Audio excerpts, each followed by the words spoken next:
Take a look behind the curtain with a real whistleblower and American patriot. Prepare to embrace the uncomfortable truth because this program has no time for comforting lies. Here is civil liberties enthusiast, Second Amendment defender, and recovering FBI agent Kyle Seraphin.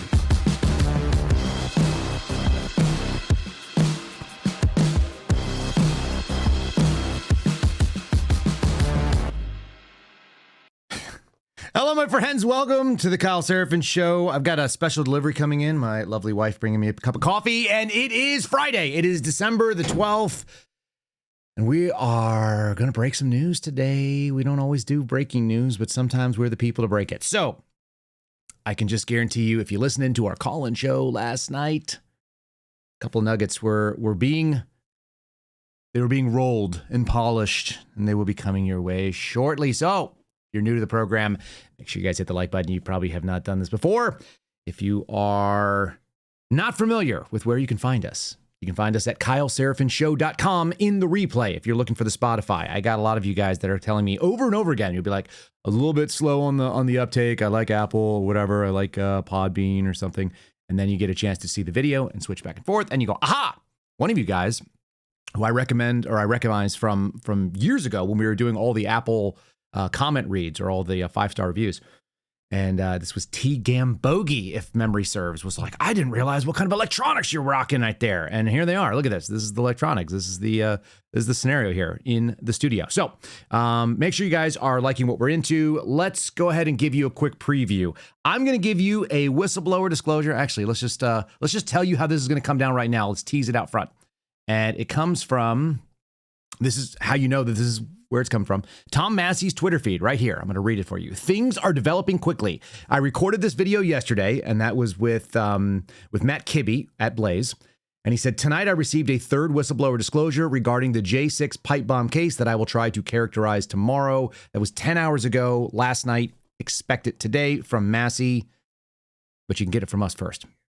Because, yeah, I got a copy of it. How you like that? Okay, and today's theme is going to be very fun because we're going to do a movie reference. This came directly from our comment section. So if you guys don't think I read what you guys write, I do. One of you very specifically pointed out that I dropped the expression broken arrow. And you're like, what would that mean? What would that mean in the context of what you were discussing when it comes to FBI counterterrorism and so on and so forth? And so I've got the Broken Arrow trailer, a famous 1996 John Woo movie with the steely blue eyes of John Travolta and Christian Slater looking so young, and that sort of frenemy nemesis scenario. Do you guys remember that movie? It was a guy who was a stealth bomber pilot, and then he decided to steal a nuke. Weird. Yeah. What would that look like? What's a broken arrow? I've got the trailer. We've got the context. We're going to talk about that, and maybe how Mike Tyson figures into all of this. At least Mike Tyson's sort of famous advice to us that everybody's got a plan till they get punched in the face. Let's start off with a sponsor read. Today we're going to lead off with our friends over at Patriot Protect. The website is patriot-protect.com/KYLE. Patriot Protect is here to tell you. By the way, they're having a special deal right now for our listeners only. It's 50% off with my name as a promo code, 50% off as announced on the Monday show. It's been a long week, and Skip Holtz came on and told us that. So if you use Gmail or ChatGPT or AT&T or DoorDash or Comcast or any number of other sort of large national corporations across the web, you have a critically elevated risk level. It's just been a few months, but there are major confirmed security breaches of all of these major companies and more. Leaks expose names and emails and addresses and phone numbers and behavioral patterns that only scammers will be using to target you, or it'll be FBI agents trying to look you up and figure out how to keep an eye on you. These data brokers can publish detailed profiles on every single adult American in your home, and they can ID who your family is and tell people what your income bracket is and your online footprint and so on. And then scammers use it to calculate whether or not you are a good target. Guys, go back and listen to Monday's show and find out a little bit more about that. It's very easy to Google your name and find out what's out there. If you add the address, you're going to even find more things. So, folks, If you have Patriot Protect, they do scrub the web. They are constantly working on this. They have a search and destroy protocol that runs continuously in the background, monitoring for all of these exposures and deleting them, detecting them, and wiping them out so that you don't have scumbags and idiots and jerks trying to find and take your hard-earned money. All you're trying to do is be like Kevin McAllister, putting up mannequins in the window. You're trying to set the booby traps around your house to make yourself safer than you might otherwise be. And you're trying to make yourself more of a hard target to those thieves, Merv and whatever the heck the guy's name was that Joe Pesci played, as they try to come in and ruin your holiday season. 50% off right now. It's patriotprotect.com/KYLE, patriot-protect.com/Kyle. Link in the show description. As usual, let's get fired up. I'm going to take some coffee and start rolling.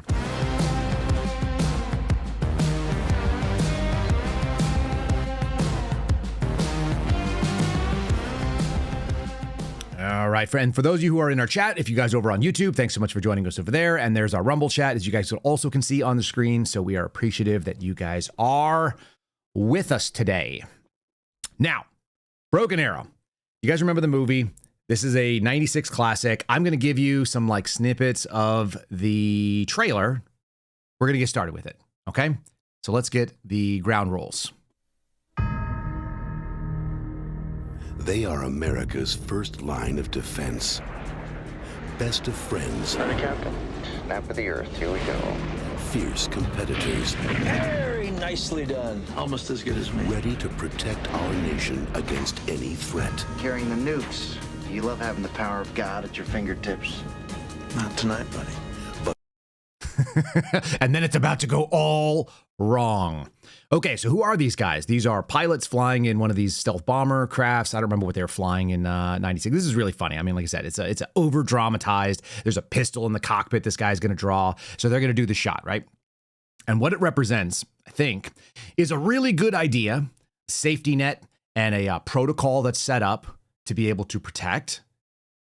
But if you lose containment of the weapon, if you lose control of the operation, it could be the worst thing that happens. And of course, that's what the whole Broken Arrow scenario is. So here we go a little further. What if the enemy is one of them? Uh-oh. What the hell are you doing? Oh, he's ejected. Missile away. Unarmed. Second pilot away. B-2 bomber down. We got ourselves a broken arrow. A broken what? It's what we call it when we lose a nuclear weapon. I don't know what's scarier, losing nuclear weapons, or that it happens so often there's actually a term for it. Okay, so that's really the best part of it. That's the best line. I don't know what's scarier. The fact that there's actually a name for it. So we do have a name for it. And the name is Broken Arrow. What happens when the op gets away from the people who are running it? So where does this come in from the way that we talk about it? I want to go back to a story, and this is where I came from with the reference. This is a book that was considered required reading for the guys that were on my surveillance team. The Terror Factory, Inside the FBI's Manufactured War on Terrorism. And this is a critical thing to understand. And so I'm doing this for the benefit of those that are newer to the program. Maybe you haven't read this book. Maybe you haven't watched it. Like, by the way, there's a TED Talk, and I will put it out over on, I'll put it out over at kyleseraphin.com on our local channel. You don't even have to be a member there to be able to do it. So look for that in the news feed later on today. If one of you guys wants to remind me that I have to put this up for you. Trevor Aronson did a TED Talk about 15 minutes, essentially explaining the book. But if you want the longer version of this book, you can buy it. It's $15. It's an easy read. You can buy it used. You can buy the hardcover. There's a 10th anniversary edition that's come out now. Trevor Aronson has been in this studio space. He's walked in here and sat down and watched us do one of the podcasts. He's a really nice guy. And I think we've slowly kind of converted him over to understanding that this is not just a FBI is racist and they only go after black and brown people. And there was a hearing yesterday where there was some senior FBI officials, and there was Joe Kent and Kristi Noem, and they were talking about what is the biggest threat to the homeland right now. One of those people is the only one that I heard. Joe Kent seems to be the only one who got it right. But this is the story of what happens when the FBI runs out of actual legitimate counterterrorism targets. So let me go back a little ways. First of all, let me just read what the little blurb on the book is. It says, groundbreaking investigative journalism, the terror factory inside the FBI's manufactured war on terrorism, exposes how the FBI has, under the guise of engaging in counterterrorism since 9/11, built a network of more than 15,000 informants whose primary purpose is to infiltrate Muslim communities to create and facilitate phony terrorist plots that the Bureau can then claim it is winning in the war on terror. This is the paperback edition. It covers all kinds of stories from the 2013 Boston Marathon bombing, how the government has used potentially illegal FISA information in sting cases, and so on and so forth. He was working for Al Jazeera. He's worked over at The Intercept. He is not a right-winger, but I think we might even get him over into the libertarian camp at the very minimum. He is a liberty-minded guy. I think he's a fair-minded person. And maybe most importantly, he was mostly accurate when he was zoomed in on this threat. So let's talk about what the threat looks like. This may be the single, if you've never heard this before, this will be the single most important way for you to understand that how the FBI does the business of quote unquote keeping us safe. Okay. And when you do, you'll understand that the same FBI that existed prior to 9/11 and then post 9/11 when it got worse, and under Comey and under, Mueller first and then Comey and then under Wray and now under Kash Patel, it is the same animal. And the most important thing that you need to realize is they are not politically motivated necessarily. They are self-motivated, which is to say, as long as it serves my purposes, that I get paid and I have prestige and there's a budget and I have an income and I'm going to get my pension at the end of all this stuff, then I'm willing to do whatever it takes. And the reference that we made during the COVID crisis was Nuremberg. The so-called good Germans, the people who didn't believe in the Nazi agenda, but they did what good Germans do. They went along with what the state said because that was what was required of them to just keep up the status quo. Our FBI is full of them. That doesn't make them bad people, just so you guys know. They're not evil. There are some of them that have incredibly strong principles. They are massively outnumbered by the good Americans who just go along to get along. They say what needs to be done, and I think that yesterday's hearing will prove that to you. But here's the overarching understanding. I've probably done this in a couple of dozen podcasts and a handful of interviews, but this is a long-form expression. The FBI was doing wild stuff in the 90s. It was the PatCon movement. Before that, in the 70s and the 80s, they were doing the COINTELPRO stuff. And so they've targeted certain groups for their own benefit, not because they were ideologically aligned, but because there was political weight behind it, and obviously a budget goes along with political weight. Let's look at 9/11. After 9/11, America changed the definition of what they believed national security meant. This is old hat for some of you, but this is new to those of you who are new to our audience. When the FBI as a subset of the United States intelligence community, which it became really in a meaningful way after 9/11, they changed their understanding of what national security meant. Some of you served in the military. Some of you did it prior to 9/11. And I'm really speaking to you because you know that we lost brothers and sisters overseas. People had major hardship. They were prisoners of war and so on and so forth. And the deal was you sign up a cost up to and including your life. And the end result will be that we protect the American Constitution so that it continues and that the constitutional republic that we all live under gets to continue on. That was the deal. National security. Protect the Constitution up to and including your life, and Americans get to live in a constitutional republic. And that changed after 9/11. The mission changed. The definition of quote unquote national security, it meant something new to people. And what it meant, starting on September 12th of 2001, was no American is now allowed to die at the hands of a terrorist. And we saw thousands of people die in New York. And we saw people, die in the Pentagon in the fire. And we saw people who dealt with the after effects of it for literally a decade or two later. And so that became a rallying cry for a tyrannical mandate. Once you start doing, the answer is zero failure on the mission. That should be kind of the hope, a zero fail mission. But a zero fail mission in the counterterrorism space, where we're not interested in criminals and we're not specifically interested in terrorists individually. We're interested in threats. And if you're going to have zero deaths that are associated with fill in the blank threat category, you are now living in tyranny. I'll give you another version of it. How many of you want to live in a place with zero COVID spread, which is what happened in late 2020, as far as we can understand, in China? They had a mandate, zero COVID. And the COVID zero mandate meant we might weld you into your home. We might put armed guards outside so that if you try to step outside and share whatever it is, sort of germs or bacteria or viruses that you're currently, incubating, we're going to smoke you in the doorway and you're going to die right there. That was a Chinese idea. And you can justify it if you have that tyrannical mandate. If a mandate says no spread, then nobody gets to move. We lock you all down. That's the safest thing. Listen, America, I know it's scary out there. So what we need you to do is just stay in your home to stop the spread. Stop going anywhere. You're not essential. Your work is negotiable. In fact, the entire economy needs to shut down. That's tyrannical. A lot of us saw that. We went, no. We're not going to do that. So what does that manifest when it comes to how our United States government looked? And it was very simple. No American can die at the hand of terrorists equals the global war on terrorism, GWAT. A lot of people listening to this are probably veterans of that time. And so you went overseas. For better or for worse, for weapons of mass destruction or not, is irrelevant. You went overseas and you tied up the terrorists over there so they couldn't come here. Remember the pitch? You guys remember that? We fight them there so they don't come here. Okay, so that means that the entire intelligence apparatus and the counterterrorism mechanism is like a guard tower. And it is guarding a castle in this case. It's guarding from the people outside. We don't want any inside invaders coming in through the gate. So you've got the guard tower up, and the FBI is actually at the wall, theoretically, looking outward. Who's coming in? Where are they coming from? Did they sneak in? Do we got a spy? And then the military is over there engaging on the field of battle downrange.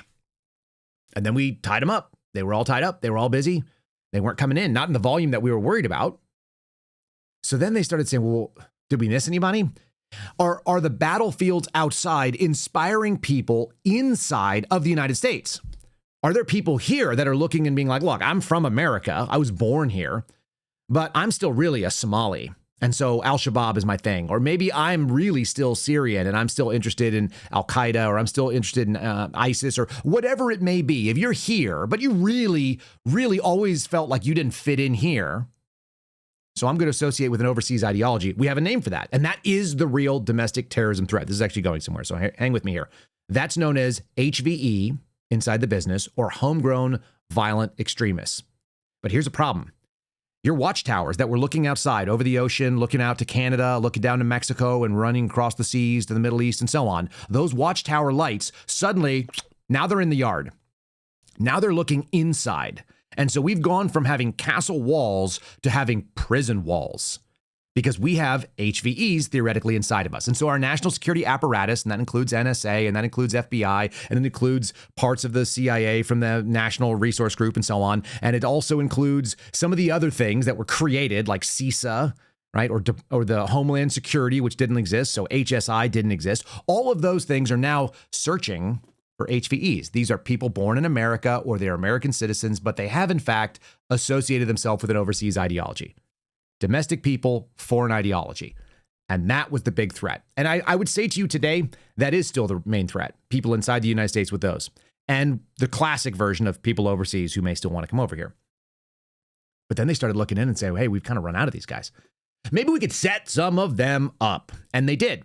And that's what the Terror Factory is all about. When you start running out of the thing that gives you budget and purpose and meaning, you got to do something about it.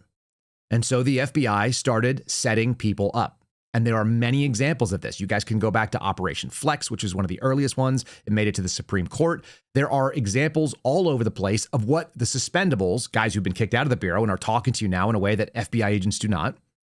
We call it the playbook. And the playbook is real simple. Find someone with a really bad idea. And they don't have to be an Islamic terrorist at all. They could be a white supremacist. They could be like some radical ecological person. They could be a member of Antifa. They could be anything. Find a radical person with a bad idea and then encourage it and foster it and agree to help these people for the exact amount of money that they have so they can provide material support to what we're going to call terrorism and then take them down before they're ever a threat. All right? That's the playbook. Now, I want you to consider the inherent risk. You're a bonehead. You're a bonehead with really bad ideas. You want to blow up a building for fill in the blank white supremacy. You want to blow up a building because you want to stop ICE from going after these poor immigrants who came here illegally, and you feel very sympathetic for them. you're a bonehead and you want to blow up America because it's not Muslim enough for you. So you're going to try to encourage us with your bonehead Muslim idea. And you want to blow us up to teach us a lesson because of Allah or whatever. Okay. And the FBI is going to help you. They found you and they know that you're a bonehead and they've been talking to you online. So they've got what's called an OCE or an online confidential employee. And they're going to get another person, maybe a CHS in real life, a confidential human informant. That's your source or your informant type. And then you're going to get your FBI agent involved, which is known as a UCE, undercover employee. That's going to be a federal agent with a badge and a gun who's going to come in there and he's going to say, hey, man, I really believe in what you're doing. I've seen this done, by the way. There's many cases you guys can find. I want to pledge my allegiance to ISIS with you too. I want to swear that I also believe that there's white superiority, and I want to come after it. Okay, and we're going to do something to make Americans understand. We're going to kick off the race war. We're going to shoot up a power plant. We're going to do whatever. And we've done this on this program many, many times. You guys can go back and look. If you look through the transcripts for the words "the playbook," you'll find it. Okay. What happens if this asset that you've been cultivating, who's going to be your big takedown of the year, probably going to make your career out of it, what if that person goes rogue? What if they decide, you know what? That guy Seraphin I've been talking to, he seems really in on this and he seems 100% behind. I just decided, I don't trust him. I think he might be a Fed. Some of you guys were saying that in the Viva Free chat the other day. Okay. So maybe they go rogue and maybe they go on their own. And I would call that a broken arrow. What is the broken arrow other than a weapon system, a plot, a plan, a system that we've created that we have total control over and it has a potentially good purpose? Rooting out people with really bad ideas and, do I like the playbook? No. Does it work? Yes.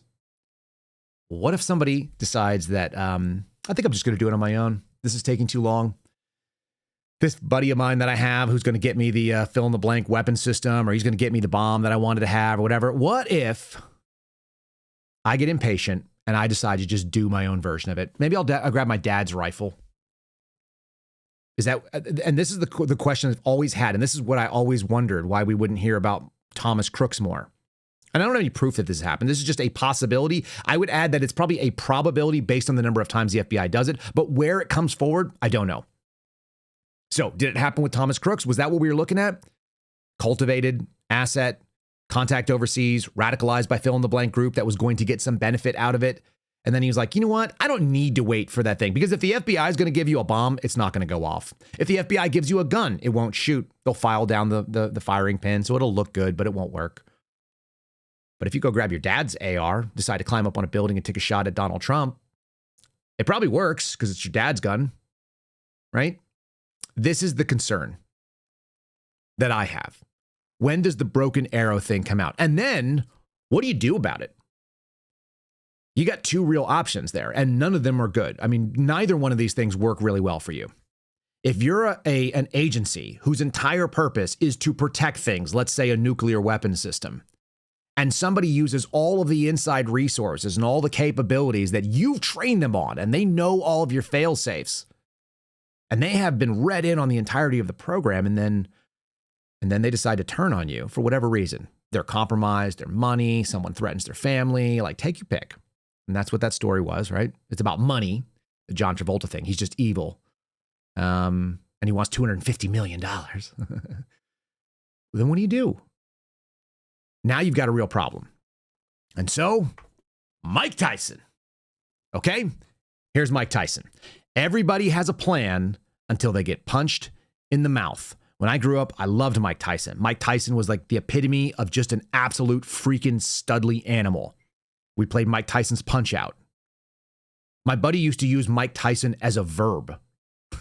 One of my best friends growing up used to always do something that he didn't want to do. And he was like, I'm just going to Mike Tyson this thing. And that would mean drinking a really gross, smoothie or whatever it was, a protein shake that he didn't think was going to be tasty. He's just going to Mike Tyson it. Just take it down and then do 1,000 crunches or whatever needs to be done. Everybody's got a plan until something goes wrong. That's what the punch in the mouth is. The punch in the mouth is where rubber meets the road, where reality happens. And now what are you going to do? So what do you think our federal agencies do when they screw up? When they have one of these moments, these broken arrow moments? Because it happens. I mean, an op gets out of control. How do you know that? It's one of the most basic levels of understanding. It's one of the first reasons that people have what's called the PACE acronym. In the military, we have 4 usually fallback plans. It's your primary plan or your primary comms. You have your alternate. Then you have a contingency. And then you have an emergency. So you can have that for your communications. My primary is that I'm going to be using radio. My alternate is I'm going to use a sat phone. My contingency is that I'm going to use my emergency flare and like my emergency, or whatever your emergency is, like hand. Maybe that's the emergency flare. Maybe your contingency is hand signals. I don't know. So you have multiple layers on that. We would set these up when I would go out and do ops for our surveillance team.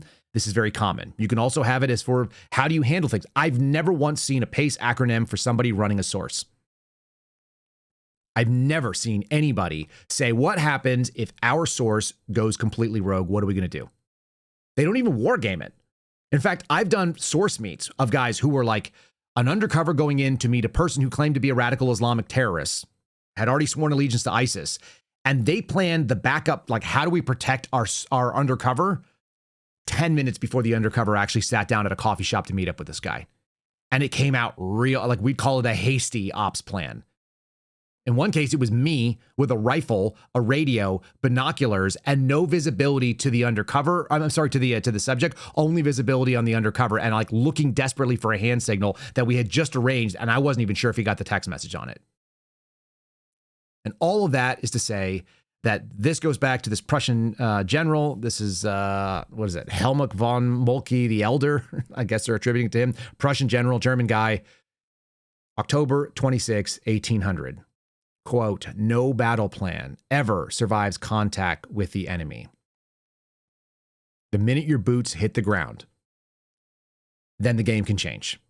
And what I've seen, because we can call it the myth of competence, we can call it laziness, we can call it, it's been working for quite a long time, so why do we have, if it's not broken, don't fix it. Man, it makes me concerned that there was no backup plan. What if your plan for the cover-up is we're going to just cover it up? I'm talking about the pipe bomber case here. What if you never thought that anybody would find out? Then what do you do when someone actually does? What happens when one of your assets breaks away? People are asking this question right now because we're seeing bad cover up. We're seeing like implausible and illogical actions. And then we see that once somebody rattles loose that cage, anything could happen. And here it is. Tom Massey. These things are developing quickly. I recorded this video yesterday. Tonight, I received a third whistleblower disclosure. Those disclosures are coming forward because there's a broken arrow going on right now. The op is loose. And nobody in the Bureau even believes this. So now my question is this even a broader op? And I'm not trying to do like just the conspiratorial thing.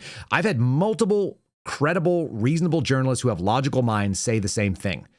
Are we talking about an FBI that served up a bad candidate that is going to easily destroy the FBI's credibility in the pipe bomber case because it's going to like obliterate Patel, Bondi, Bongino? Is this the he who laughs last best? Yeah, you fired some people from here. I'm going to tell you that the Bureau that exists is undefeated. And I'm going to give you some evidence that I think shows that. So all of that is a big setup to say that this agency serves itself. And I think it's why it's so fascinating to a lot of people, because you guys don't understand it. And it's really, really clear to me sitting here. And so I wanted to do that historical refresher. And we're going to talk about how this could be. This is Benny Thompson doing a hearing yesterday. This goes right up to yesterday afternoon. Well, not 8 years ago, he was calling for hearings on domestic terrorism, specifically about white supremacists. And now that guy is discrediting the possibility that Antifa are domestic terrorists. They're both not the real threat. And everybody wants to ignore the real threat because it's just really categorically bad for every agency. If you can't look out and say, hey, by the way, we blew it as an agency. I didn't blow it, but I'm here and I'm taking responsibility because I'm now in charge of the group that did. And so we're going to have to fix it. Nobody wants to do that. Everybody wants to say, because I'm here, we're going to act like there was something that never happened, and we're not going to clean up the mess of the previous administration or the ones before it. Or let's just be real specific, the culture of government for these agencies.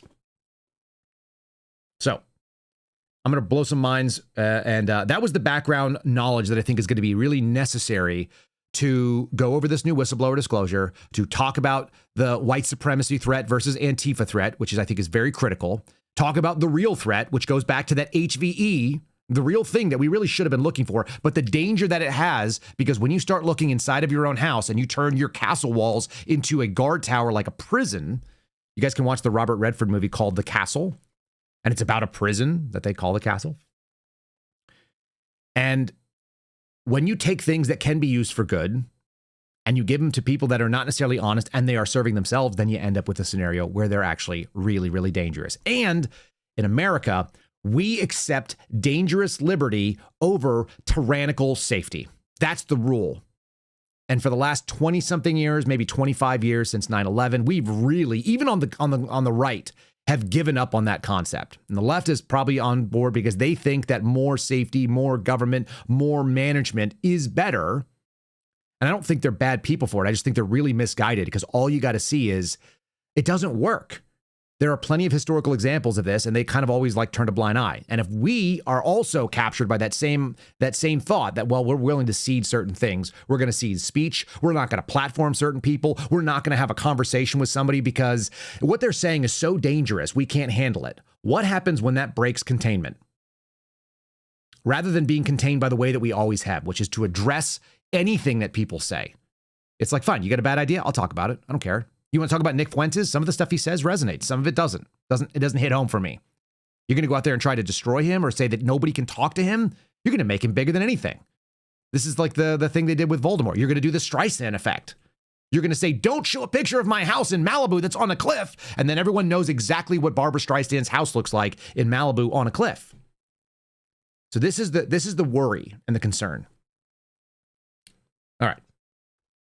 Let's do My Patriot Supply real quickly. Guys, they got a Christmas special. This is what we do here. Again, this is a product that I have bought myself. I don't have the 4-week emergency food kit. I have the 90-day emergency food kit, and I've got enough food for my whole family for at least 45 days. This Christmas special right now, they're giving you an opportunity to bump up your food security with an amazing deal where you're buying one gift for yourself and you're buying 2 gifts for someone else to kind of maybe motivate them or nudge them along. All month long, when you buy an emergency food kit, you're going to get 2 more kits free that you can give as gifts. I guess you could keep them too if you wanted. You can give all of them if you really wanted. That's 4 weeks of emergency food kit for yourself, and they'll throw in 2 1-week emergency food kits absolutely free. You're getting 50% more than you buy. And again, you can give them away. You can give all 3 away. Maybe you get 3 gifts for one buy. At this point, it does make sense to have emergency food. Why? Because we've lived through the last 25 years. These things will last for up to 25 more years after you buy them, as long as you keep them outside of direct sunlight and things like that. You go to mypatriotsupply.com/KYLE. Grab yours today. mypatriotsupply.com/Kyle. It's all spelled out. mypatriotsupply.com/Kyle. You guys have heard them before. This is a meaningful and a unique Christmas gift, and it's something that everybody can go, you know what? It's kind of like underwear sometimes where it's like, oh yeah, I really did need that. Like it wasn't a thing that I might go and get for myself, but doggone it, I really do require it. And if you're listening on a TV screen right now and you're thinking like, oh, there's a QR code, you can literally scan it with your phone. So there you go. Let's do this story about Mr. Benny Thompson. There it is. White supremacy. This is so good. 2017. Okay. And then we're going to get into a bunch of clips here. And I promise you, I've got a whistleblower disclosure to read you in its entirety. House Democrats, led by Mississippi Representative Benny Thompson, called on Congress to hold hearings on domestic terrorism, including the growing threat of white supremacists. This was the buzzword. And here's the real danger when you start doing the thing that I talked about. This is in the wake of the white nationalist protest in Charlottesville, Virginia. Do you guys know how far we've come? This story is from 2017. How far have we come since 2017? You know? I mean, not necessarily in a good way, but we have come a very, very long way. And we're still having the same debates because it's theater. It continues to be. We've got Michael McCall, Homeland Security Committee. He wants to have hearings based on white supremacists. He wants to have hearings that are talking about neo-Nazis. Is that really the threat that we're going to be talking about? They said, we've tried to say to McCall that there are more people in this country doing bad things in the name of terrorism than radical Islamic terrorists. That may be true, but they are not the real threat that we have to worry about. And the majority of terrorist activities occurred in this country have been by citizens on American citizens. We got to talk about that. Well, we got a real problem with that because the definition of terrorism is specific. And there's not a specific domestic terrorism statute that they can go, and Congress doesn't want to define it. We have very pronounced and specifically defined international terrorism rules and laws, and they have a lot of powers to go with it. But we know they can be abused because they abused them after January 6th. One of the great examples is the agave thing. For those of you who are new, the anti-government, this is an acronym, anti-government, anti-authority, violent extremists. You don't need to be extreme. You don't need to be violent. You don't really need to be anti-government per se, but if you have sentiments that are similar to like the founding fathers, and maybe you like a Gadsden flag, or you want to put up the 1835 Gonzales battle flag, then perhaps you could be one of those people. An agave, a 266 Oscar. Now, there's no criminal threat there, and they can investigate you all they want on that, but you're not a criminal. You're just a person that's engaging in what they call a threat. You're a threat actor. And you don't have to be any of all of those things at one time. You just have to have some parts of it that fall into the ideology, which is why I told you, I caution you very, very firmly against this particular thing. People were excited about it. This is Reuters reporting, FBI officials calling Antifa the biggest U.S. threat, but it has very few details. There were always few details because there aren't details about this. One of my first whistleblower statements, one of the first things I did when I went public was tell people that the demand for white supremacy, it is much, much higher than the actual supply of white supremacy, which is why the FBI creates white supremacy plots. I've seen them, and I've seen them put so many resources in. $30,000 a day of surveillance for months. On what? Nothing. No arrest, no violent plot, nothing disrupted, no actual concrete plan to go do anything terroristic or violent. They do the same thing on the Islamic stuff, but at least the Islamic guys have a pattern of actually going through with it. Most of the people that I saw that were so-called like white supremacists were racist turds. They were like someone who might listen to a Nick Fuentes, have way worse ideas than him. They wore khakis and they wore loafers and they went to Starbucks and they would be on Reddit shit posting or whatever it was. And then they had the FBI watching them and they didn't even know it. And they wasted our time and they wasted their time. And then nothing ended up happening. The American people were no safer. We got to be really cautious about this stuff. So here's Michael Glasheen, and a little bit more on him in a second, but he did come out of a place where he would know about Antifa. He worked in Seattle, and he was part of something. I'm actually going to read his bio real quickly to you guys, not to dunk on the guy, but just to make sure that we are pointing out appropriately. Here we go. I'll just put it on the screen for you. This is coming from the from one of the House committee meetings. This is at the time that this was written. He was the operations director, National Security Branch, FBI. And so that means that he's working in the national security area, and counterterrorism is one of their big things.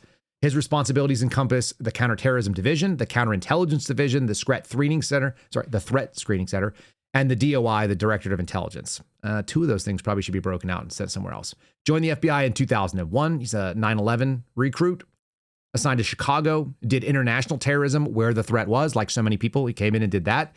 9 years later, or 8 years later, he became an SSA, a supervisor, and he was doing it in the counterterrorism division. This is good. This is what you want. You want people who know the threat, who worked it at the ground level, and then moved up. The problem is a lot of these people, they have this real specific mindset that they justify their job, and I think you're going to find that in a second. 2014, he went to Seattle, where he was part of the JTTF. When you hear JTTF, consider that it doesn't mean the moral implication, but consider a brown shirt type organization that's going to do what the regime requires you.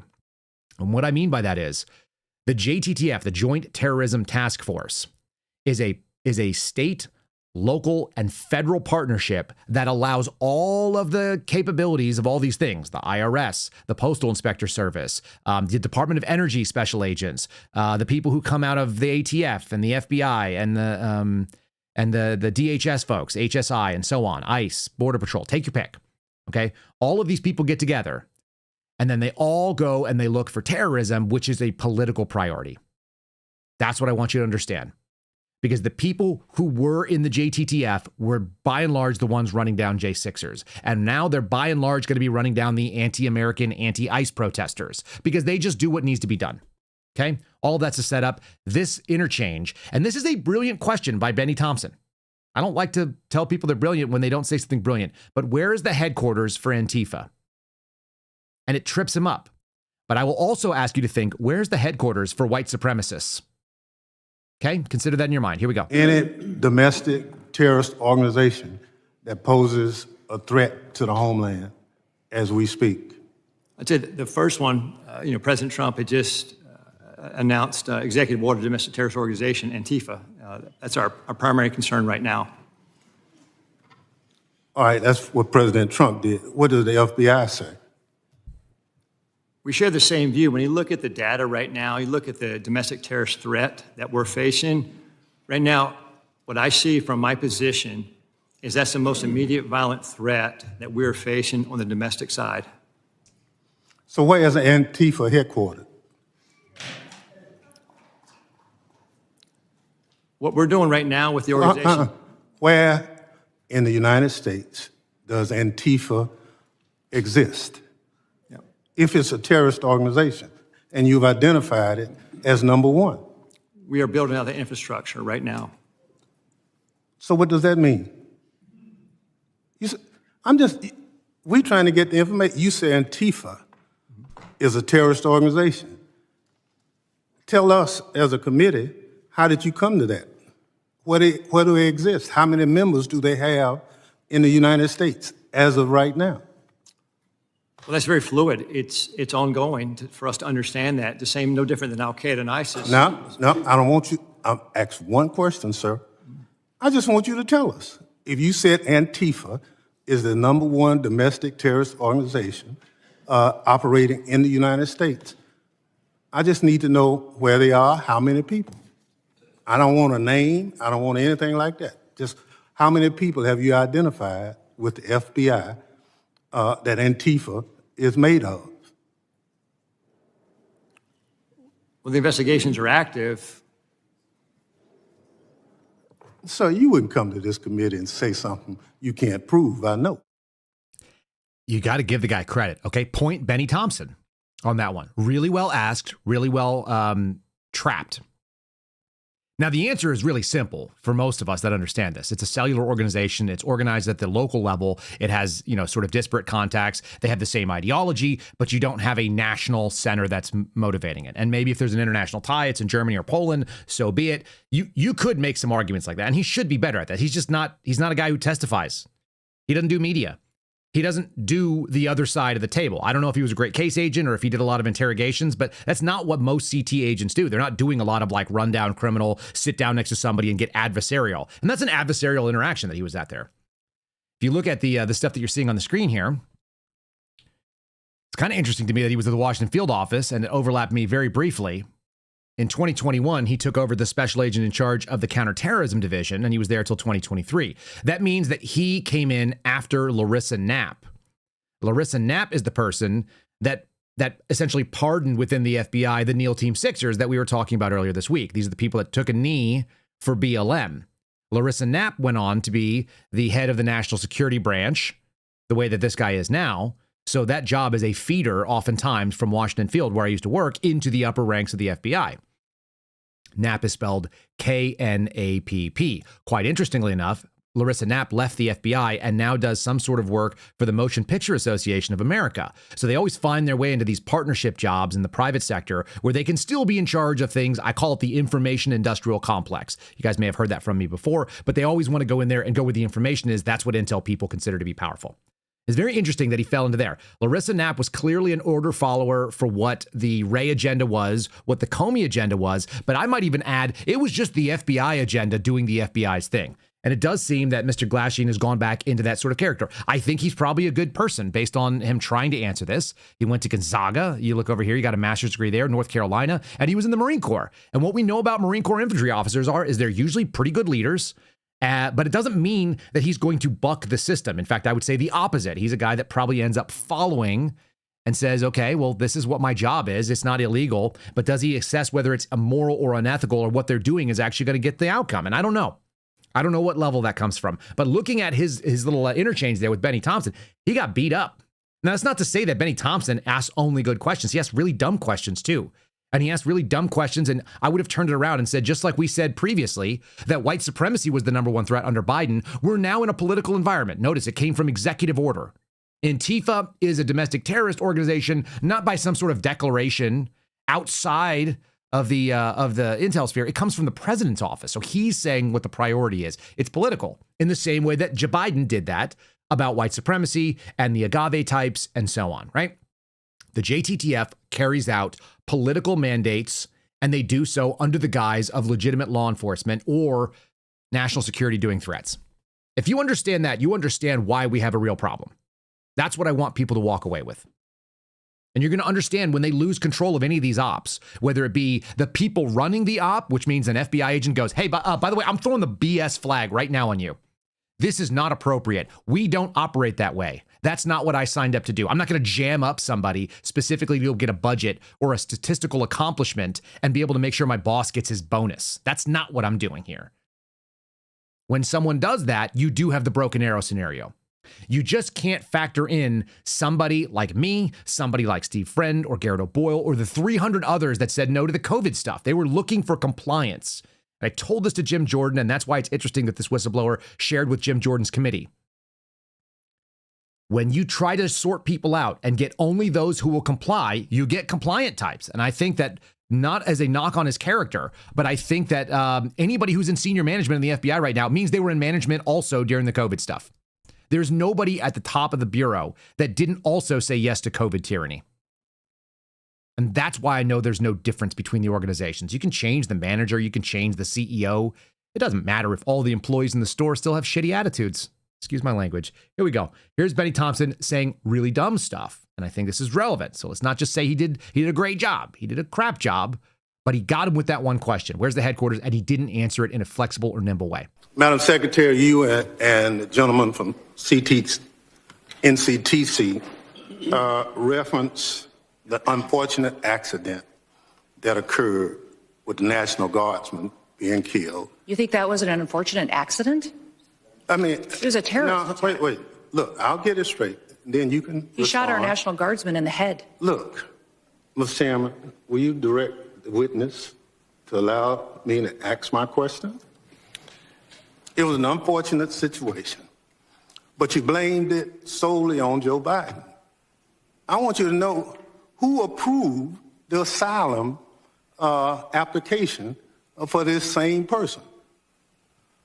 Mr. Thompson, this individual that came into the country. No, I want to know who approved. Congressman Thompson, I want you to understand.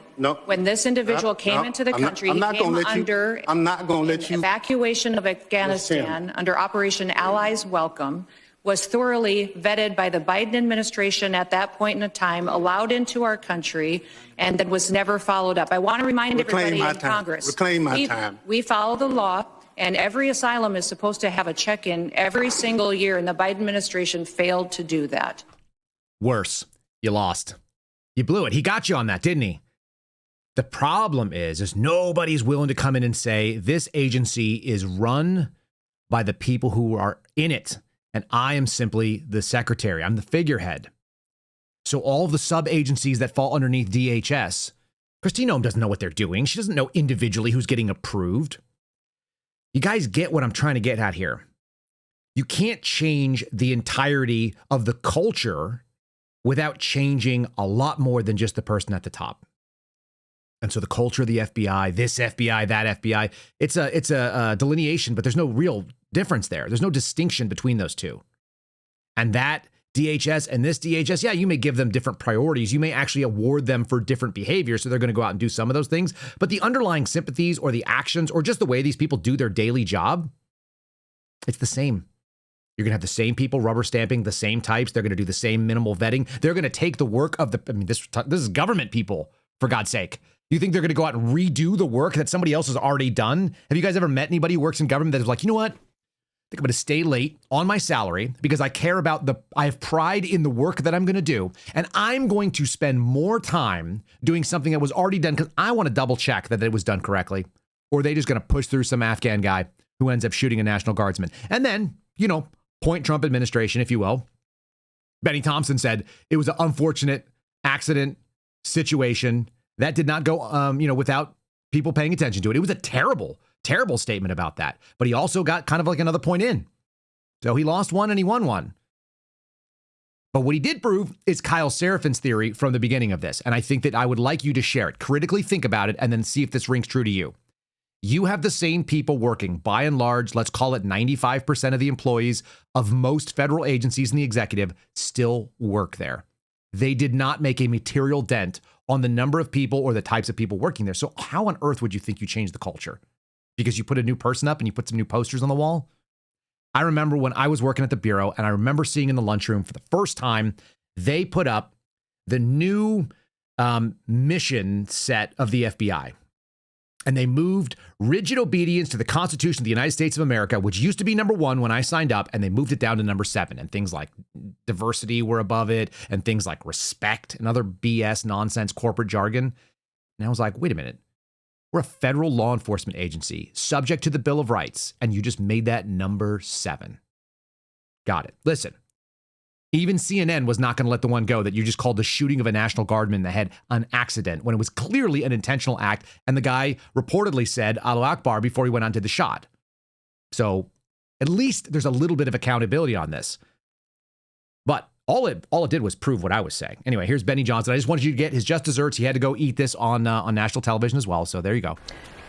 She, in the back and forth with you, she called you out when you were speaking and asking her a question, and you called the shooting and killing of the National Guard member that happened recently an unfortunate accident. You then called it an unfortunate situation. The man is charged with first-degree murder. Congressman, do you believe it was an accident? Absolutely not. And obviously, let me be clear. I was moving toward the discussion that she could not blame Joe Biden on the situation because she approved this person's asylum application, and that's where we were headed. And you're so saying you the misspoke? issue is. Oh, absolutely. Absolutely. Okay, so he claims he misspoke. So at least he had to do that. But he did try to pin something on that's clearly not hers. But once again, if you just want to cast the blame on the previous administration without saying, you know what, we have not fundamentally changed the structure of this particular organization, and I don't individually run every sub-agency. This is easy stuff. This is why this stuff is theater. And here's what the real answer should have been. What we should have had was a discussion by Joe Kent saying something really important and really honest. I think if we're being fair, that's where it should have come in.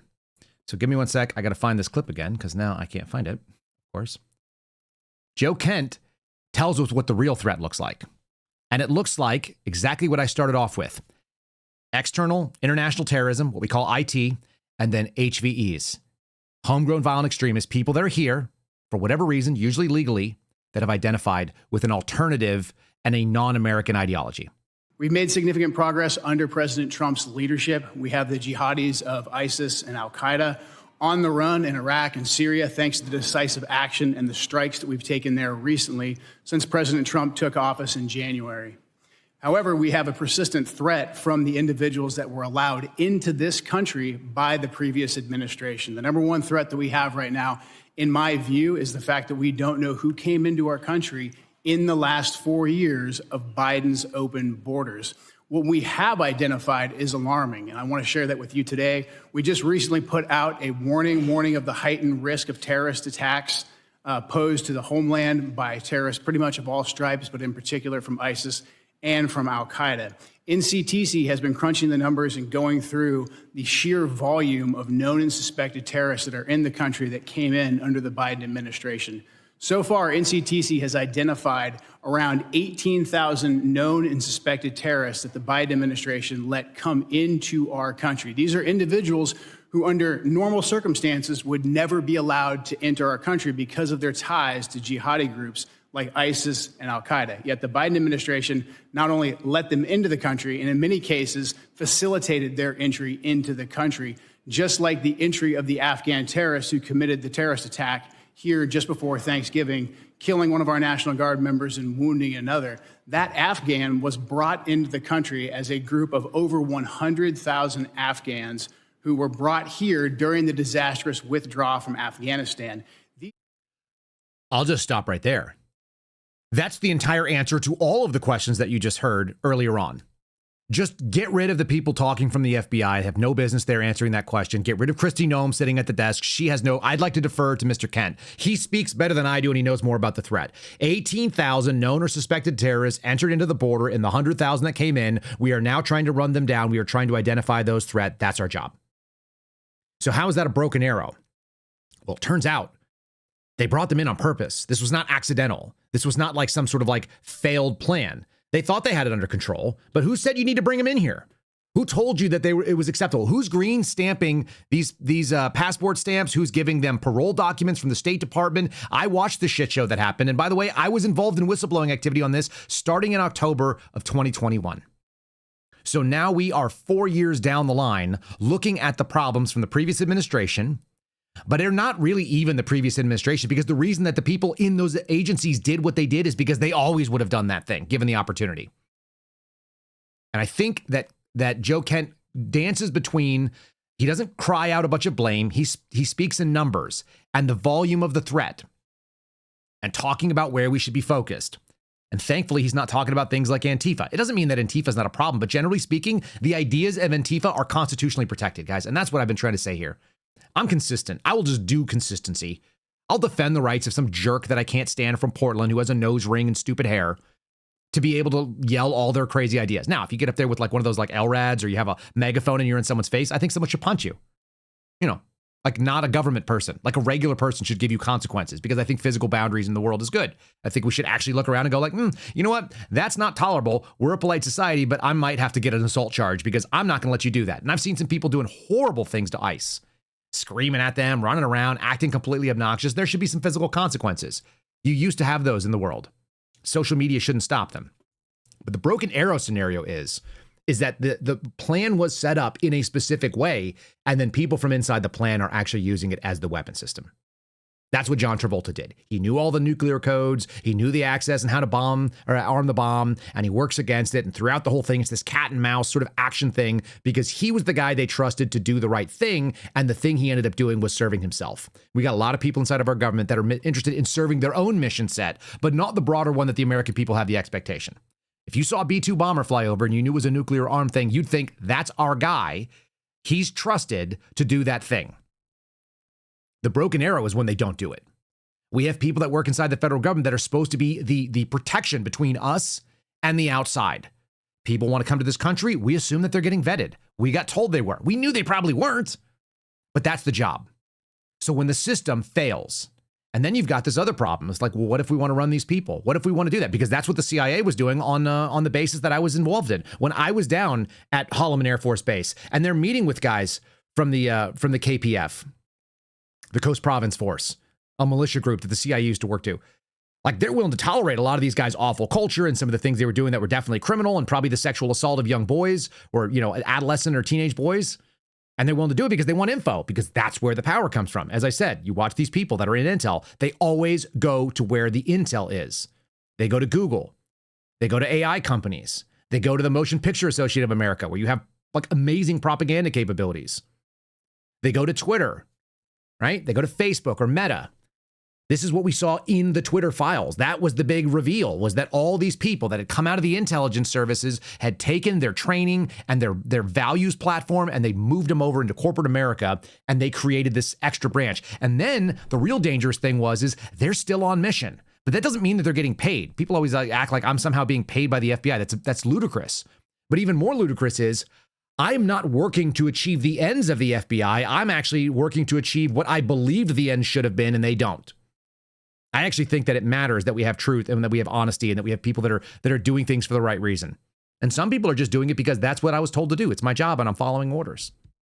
It's interesting that the left is now calling out the people that quote unquote follow orders when it talks about drug boats or Venezuela or anything else, or National Guardsmen that are doing part of the mission to stop crime. Where the hell were you people in 2020 and 21?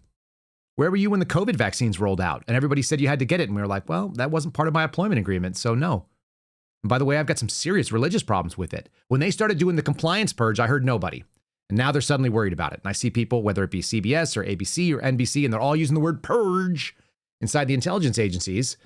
And to be fair, it's not enough. Not even close. Let's talk about what happens when you don't get them all. because I didn't get them all. You guys ready? Let's break some news here. Share the stream. Share it to people. If you're watching over on X, if you're watching on Rumble, you can do a repost to anybody that's following you. And if you want to just cut a piece, here it is. Breaking exclusive. Breaking exclusive. Breaking exclusive.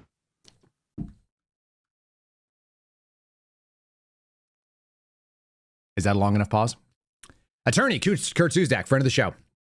You can find him. There's his phone number. There's his email address. If you need to reach out to him as a whistleblower, you can do that. Please don't abuse this information, but this is public information. It's on his website.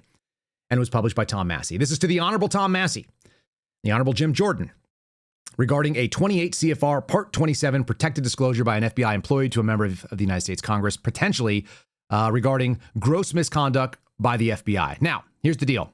When you start talking about whistleblower disclosures or a 28 CFR .27, what we're talking about is we're talking about an allegation and the reasonable belief that somebody has done something that is a violation of rule, policy, or law, or they have grossly conducted misconduct which can endanger the public.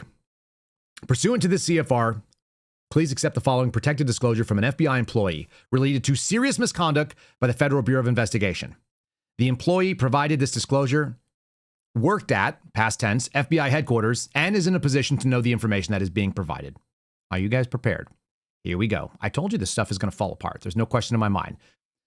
This FBI employee making the disclosure is familiar with Brian Cole Jr. and has observed Mr. Cole hundreds of times, if not more, over the course of nearly a decade. There are numerous law enforcement officers that live in close proximity or live in proximity to Mr. Cole's home, including FBI, Secret Service, and police. If you guys know anything about that Woodbridge, Virginia neighborhood, that makes perfect sense to you. It's a very nice neighborhood that's affordable, so it's not in a great area around it. Mr. Cole wanders around his neighborhood and the area several times a day while walking a dog. Other than wandering around with his dog, Mr. Cole does not perform any other activities outside his home. Mr. Cole does not interact with anyone. He does not wave or acknowledge others. He doesn't even say hello. In fact, he does not even look at other people when he walks by. He appears to live in his own world. Mr. Cole has never been observed walking around in an angry or agitated state. His demeanor is detached and vacant. He's always worn headphones when walking around the neighborhood. It is possible that he's using these headphones to drown out any of the surrounding noise. He does not appear to be interested in anything or ever get interested in anything happening around him. In fact, Mr. Cole's behavior is awkward. It's obvious that he has a mental disability, and it's likely that he lives in a permanently vulnerable intellectual and emotional state. It's well understood by individuals with mental conditions are susceptible to providing inaccurate and unwarranted confessions. What I've been telling you guys. The FBI should have used caution and its behavioral experts to ensure any integration or interrogation was done properly. He does not regularly drive his automobile. Mr. Cole's driving is so infrequent that this FBI employee has never seen him driving any vehicle until approximately 1 year ago. This employee is familiar with those who have observed Mr. Cole over an extended period of time, and they agree that Mr. Cole does not likely appear to have the mental acumen to plan, prepare, and execute a complex bombing plot by himself. This employee advised that up to a few weeks ago, the FBI had likely not conducted any surveillance on Mr. Cole. However, here we go. On November the 13th, the FBI conducted a surveillance operation on Mr. Cole's street. However, the surveillance was easily identifiable to anyone in the area who's even remotely aware of their surroundings. I'm going to break from the claim here and just make this point. Any of you who've been in law enforcement, any of you who've been in the military where you've actually had to worry about like counter IDD or you had to worry about surveillance routes or detection, you guys know what I'm talking about. You know a little bit about surveillance. Now, you might see a ghost, but when somebody parks on the street illogically and sits there with the engine running and is holding binoculars or on the cell phone or taking pictures, they're either a realtor or they're a Fed or like a state cop that's doing some sort of a thing. On the day Mr. Cole, this is a real serious allegation here too, by the way. This is a real problem. Here's where the gross public danger comes in. On the day Mr. Cole was arrested, the FBI did not evacuate the residents from the adjacent homes.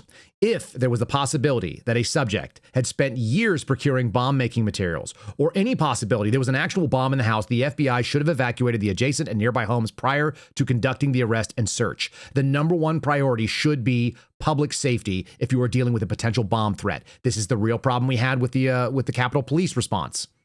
We know that there was a problem there. Unless the FBI knew that there were no explosives in Mr. Cole's home, the failure to evacuate the home recklessly placed neighbors at risk. During the arrest of Mr. Cole, the FBI did not allow adjacent neighbors to leave their homes. We saw them blocked in, right? Apparently they weren't allowed to leave. The FBI blocked neighbors from leaving their homes even after Mr. Cole had been arrested, and the agents were casually walking around in the area. If your office desires to interview this individual, please let me know. Sincerely, Kurt Suzdak. He's writing on behalf of this whistleblower. And the deal is, if you want to go to Kurt Suzdak and you want to be a whistleblower and make a 28 CFR 0.27 protected disclosure, you have to be able to make yourself available to testify to a member of Congress, at least in a private interview. It's required.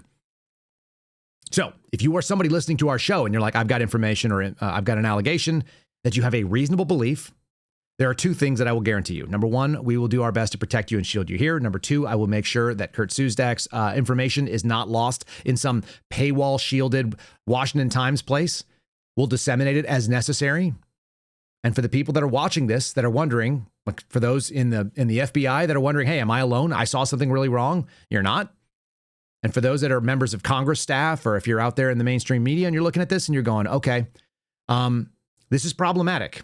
It is problematic because the story that we were all told is that this mentally incapable, as demonstrated by New York Post, reported widely on now by a number of other outlets, is also being substantiated by an FBI whistleblower coming forward saying, with personal knowledge of this person. Just read that there's some neighbors. This person said, Secret Service, FBI, and police all live in this neighborhood. That doesn't mean that you know what your neighbor is up to. But I'll tell you what, we're a fairly sophisticated lot in law enforcement. We're kind of a cagey group. I knew for a fact that my neighbor was dealing drugs out of the house. One of it was because he had his buddy who had like a huge head shaved with like head, neck tattoos and face tattoos parking in a Bentley in my spot. And then they did hand-to-hand transactions. And then when I brought it up and said, hey, man, stop dealing drugs in my freaking parking spot, he put up security cameras. You know those people? Cops, you know what I'm talking about. Former FBI agents, you know what I'm talking about. We have a heightened sense of awareness because we have a heightened sense of what the world actually holds. We've seen the surveillance in nice neighborhoods where you're like, oh, this is a nice neighborhood, except that person is generating child pornography up in their base, in their up room or their basement. So we have a little bit more suspicion. We've seen a little bit of the darker side of human nature when you've done this work for a little while.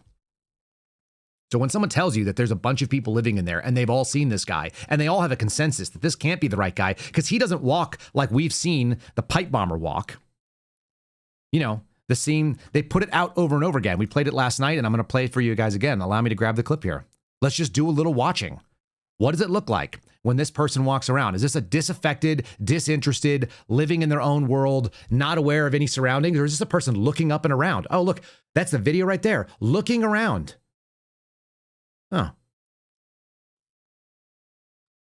We've got the hoodied subject in a looped video. If you guys are not watching on Spotify, you're missing out right now. If you're not watching on Rumble or YouTube, by the way, hit the like button if you guys are, please. Mr. Cole has never been observed in an angry or agitated state. His demeanor is detached and vacant. He does not look around at other people when he walks by. He appears to live in his own world. Here he is adjusting the glasses in this video, apparently. If you believe the FBI's story, looking around, looking up. There's a person stepping back, acknowledging their existence, waiting, and then taking off the glasses after the person leaves. Because, the person that's out here who's wearing a baseball hat and a hoodie and doesn't appear to be wearing, I've looked at lots of video of this. It does not appear that there are any headphones on in this particular, loop of videos from many, many different sources from all kinds of different angles. I do not see headphones on this person. I do see a baseball cap.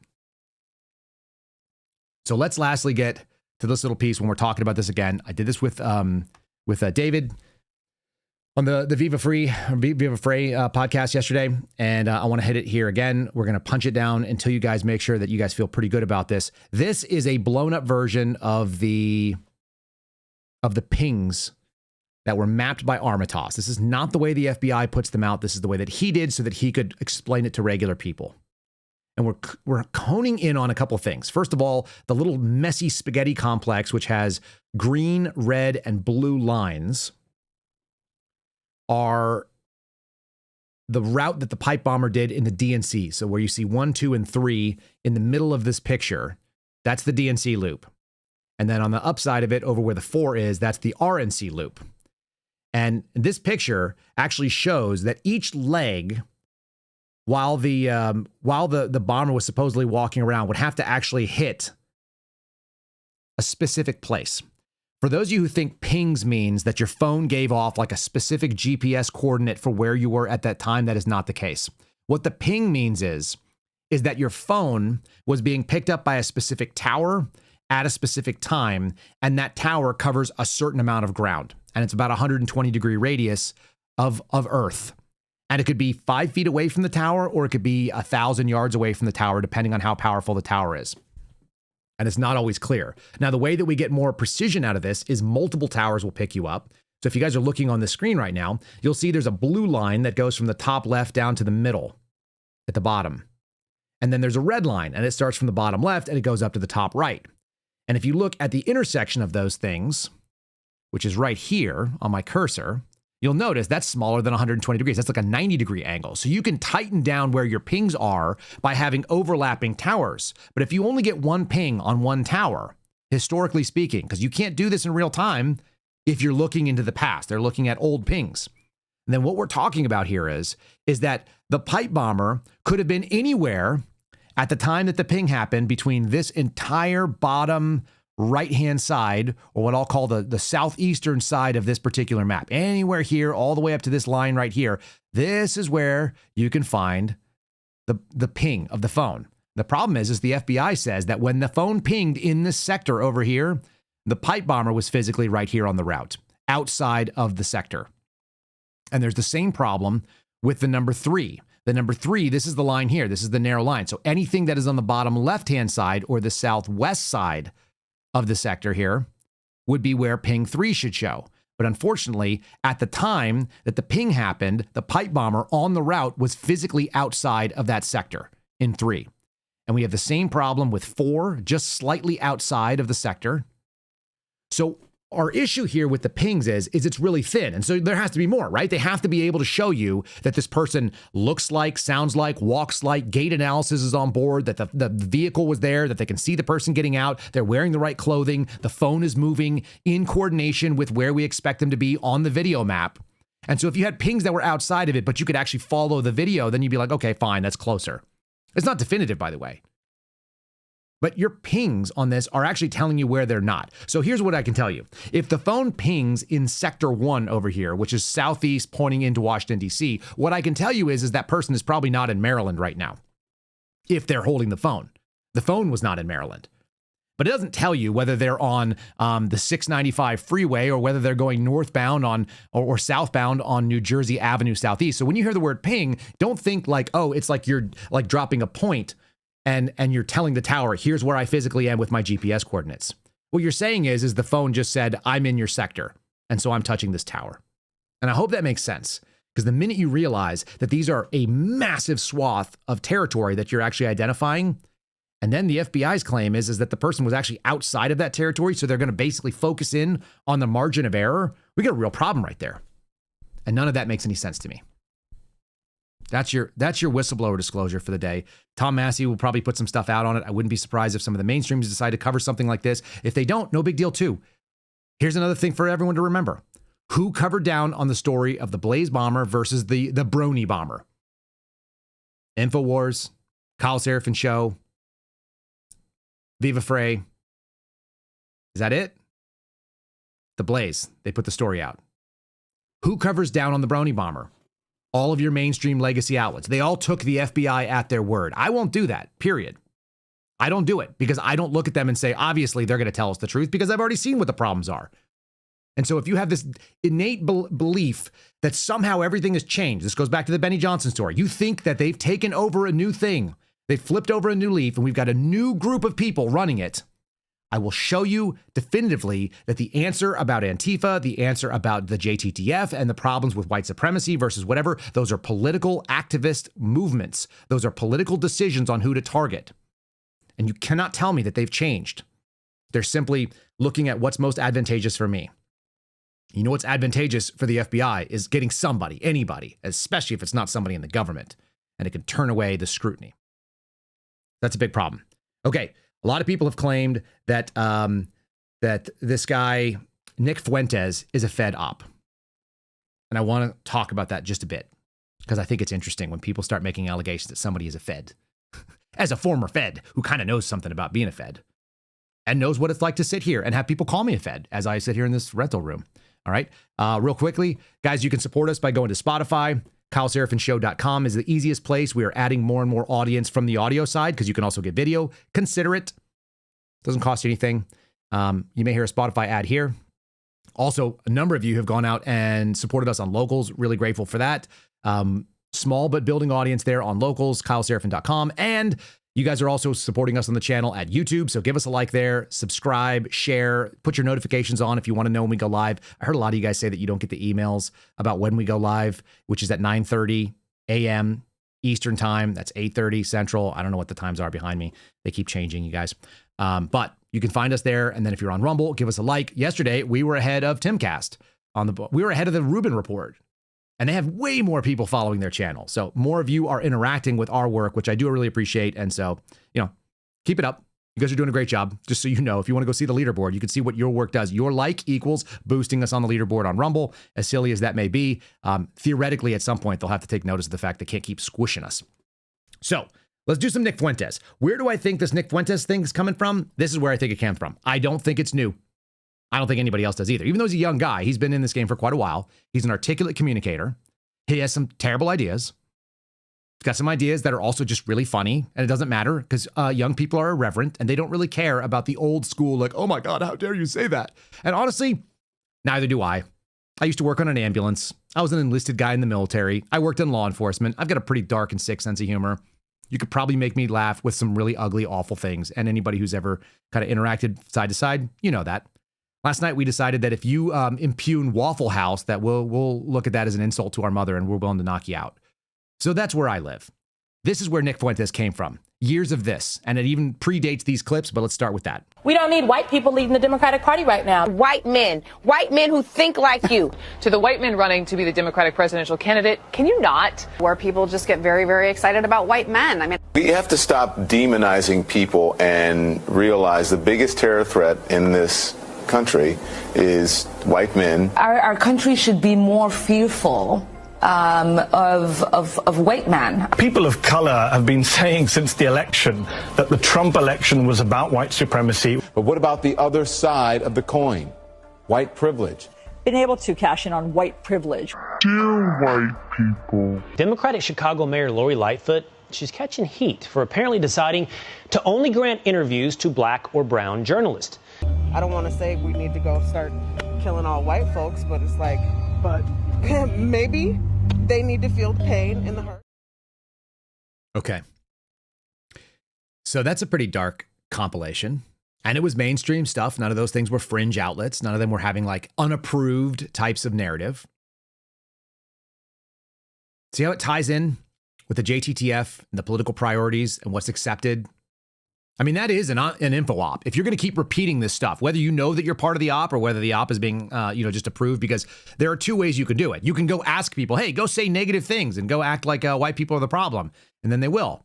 Or you can be part of it where it's like, well, I said this thing and it got boosted and a lot of people saw it and a lot of people were positive and it resonated well. And it got all this, credibility from mainstream outlets. That's the other end of it. There's the actual thing where you're the op and there's where you're part of the op and you don't even know because it's getting boosted algorithmically or it's getting boosted editorially.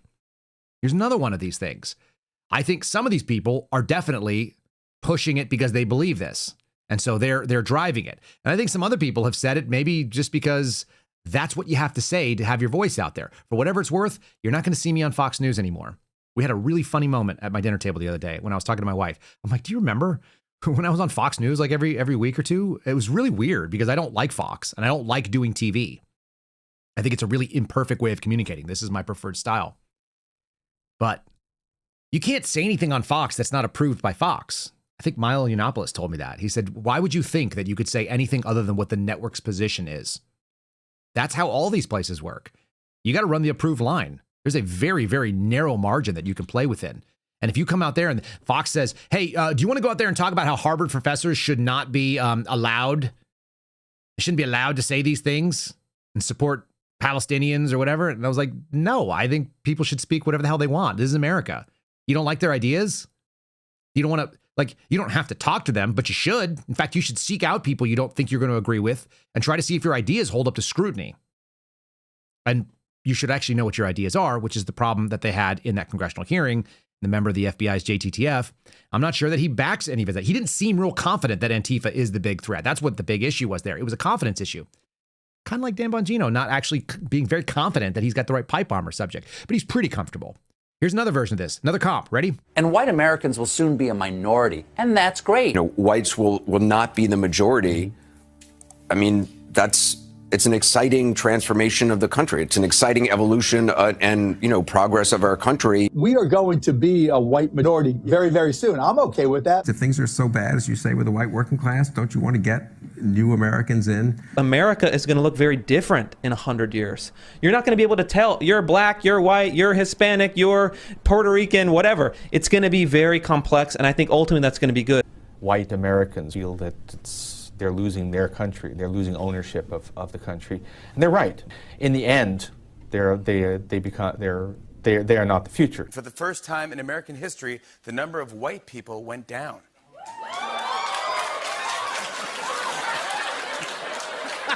White population is declining for the first time in history in America. White people will not be the majority in the country anymore. This will be the first generation ever in American history in which whites will be a minority. Treason to whiteness is loyalty to humanity. To abolish whiteness is to abolish white people. White people are committed to being villains in the aggregate, right? We got to take these motherfuckers out. Was it or was it not the duty of every good revolutionary to kill all newborn white babies? We have to kill white people. When do we start killing white people? I don't want to say we need to go start killing all white folks, but it's like, but maybe. When we say we want to kill whitey, we don't really mean we want to kill whitey, we do. We have to exterminate white people off of the face of the planet to solve this problem. Fuck white people! An unrelenting stream of immigration, non-stop. Folks like me who are Caucasian of European descent will be in an absolute minority in the United States of America. Absolute minority. That's not a bad thing. That's a source of our strength. And that was Joe Biden, the president, talking about combating terrorism, right? And white supremacy. I'm not trying to get you riled up. I'm trying to have you think. So that feels like an op. There's a lot of people saying the same exact thing over and over and over again. And it's repetitive and it's normalizing it. Here's my argument. You ready for this? Every single person that you saw that was making those transmissions, that were saying those words to you, they're all white. Every one of them is, culturally. They all have subscribed to the dominant culture that is America.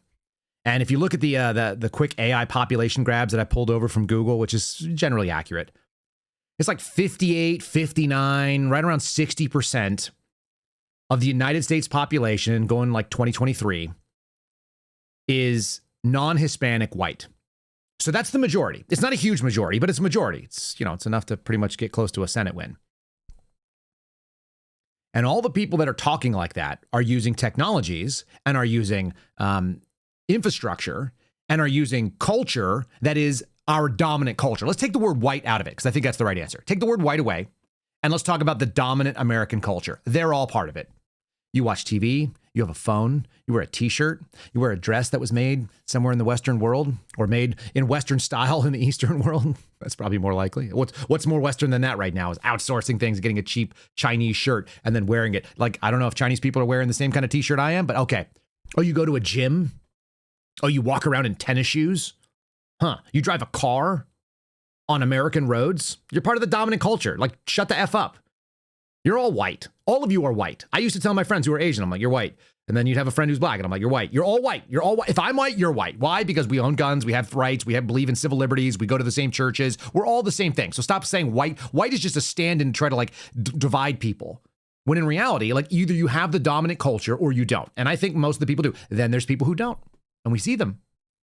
So you guys have done this move where they have basically created this operation that allows a Nick Fuentes to pop in. Because Nick Fuentes goes, you're all a bunch of wimps. I'm just going to say things that hurt your feelings, and I don't give a shit if you care or not. Here's Nick Fuentes. You ready? This is Nick Fuentes doing, and this stuff is fun. Here's him saying what would be maybe frustrating opinions to an effeminate leftist wimp in Britain. I cannot think of anybody whose opinion I would take less seriously than Piers Morgan. And I will say that to his face. I think that he is soft. I think he's doughy. I think he is not dangerous as a human being. I think he's scared of actual liberty. And I think that he's irrelevant. Why we continue to have him on? I guess he's good because he's a punching bag. You just got beat by like a 26-year-old kid. He brought on Nick Fuentes and thought that it was a win. This is hysterical, by the way. Ask a guy who says things unironically and doesn't care if you like what he has to say, and then ask him if he agrees with himself. You're going to be shocked to find out that he just doesn't give a shit what some boomer, fat Brit guy has to say. So here we go. 1, 2, 3, Nick Fuentes. Here we go. We're doing it here. Jews, women, and blacks. Let's just take a listen. They're always coming up with, no, it's not the Jews. No, it's not women. No, it's not blacks. It's actually really complicated. No, it fucking isn't at all. Jews are running society. Women need to shut the fuck up. Blacks need to be imprisoned for the most part. And we would live in paradise. It's that simple. Okay. Would you like to clarify what you meant there? That's all true. That's 100% true. Everything I said in that clip is true. Including that blacks need to be imprisoned for the most part. Yeah. Yes. It's just funny because he thought he was going to get him on his own words? Nick Fuentes sounds like every one of you have a buddy that's just like that. I freaking guarantee you. If you were an enlisted man in the military, you have a friend who's Nick Fuentes. He might not be as articulate, but give him 3 beers and that shit comes out of his mouth 100%. And everybody laughs. Because like nobody takes that super seriously as like an action plan. He's just like broadly speaking in generalities, and maybe there's some truth underlying to some of the statistical angles. And he's actually really bright when he goes out there and he's like, okay, well, here's what I'm really saying. But what is he doing as a commentator? He's saying something inflammatory in a hyperbolic rhetorical style, which is protected, by the way, in this country. This is actually arguments being made right now in our own lawsuit. You can say inflammatory things in America. Free speech actually is meant to protect, like, not the Piers Morgan, not the upper crusty, the posh accent where we are you trying to say that we believe this thing over here? Like, nobody cares what you think. Boom. Welcome to America, dude. We stopped caring about what you thought a long time ago. First, we kicked you off the continent, then you came back, we kicked you off again. And then you were crying for our help in all the world wars. Like, just give me a break. So I think that's funny. I absolutely think it's hysterical. Okay? Let me give you another one. We're going to do a double shot of this thing. They tried to dunk on him because he thought that tampons are not, they're like acting like tampons aren't gross. I shit you not. This is an actual thing that was aired on wherever the hell Piers Morgan puts his show out. I think it's only on X. I don't know. Like, is there a network that has it? Uncensored. The answer is, you think period blood and tampons are gross? Question mark. How dare you? Ladies, I'm going to put it to you. Women, whether you're having a menstrual cycle now or whether you're beyond it. You walk into a public bathroom and there is a rogue tampon on the floor. Used one. Are you like, oh, that's what belongs on the floor? I just pick that up with my bare hands and I'll just go put that right into a trash can. No big deal. I'll just move about with my day. Or are you like, someone dropped a tampon. What in the world? Imagine finding it on the street and you walk by and your kids are like, what's that? It's gross. That's not even, it could be in your own house.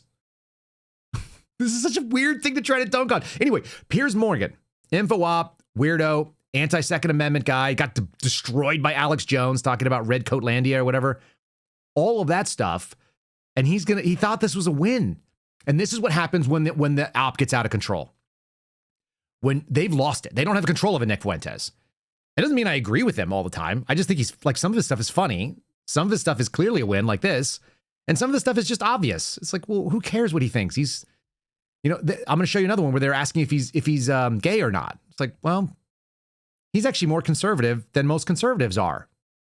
Okay, here we go. Tampons, seriously. I don't suppose you've ever seen a tampon, have you?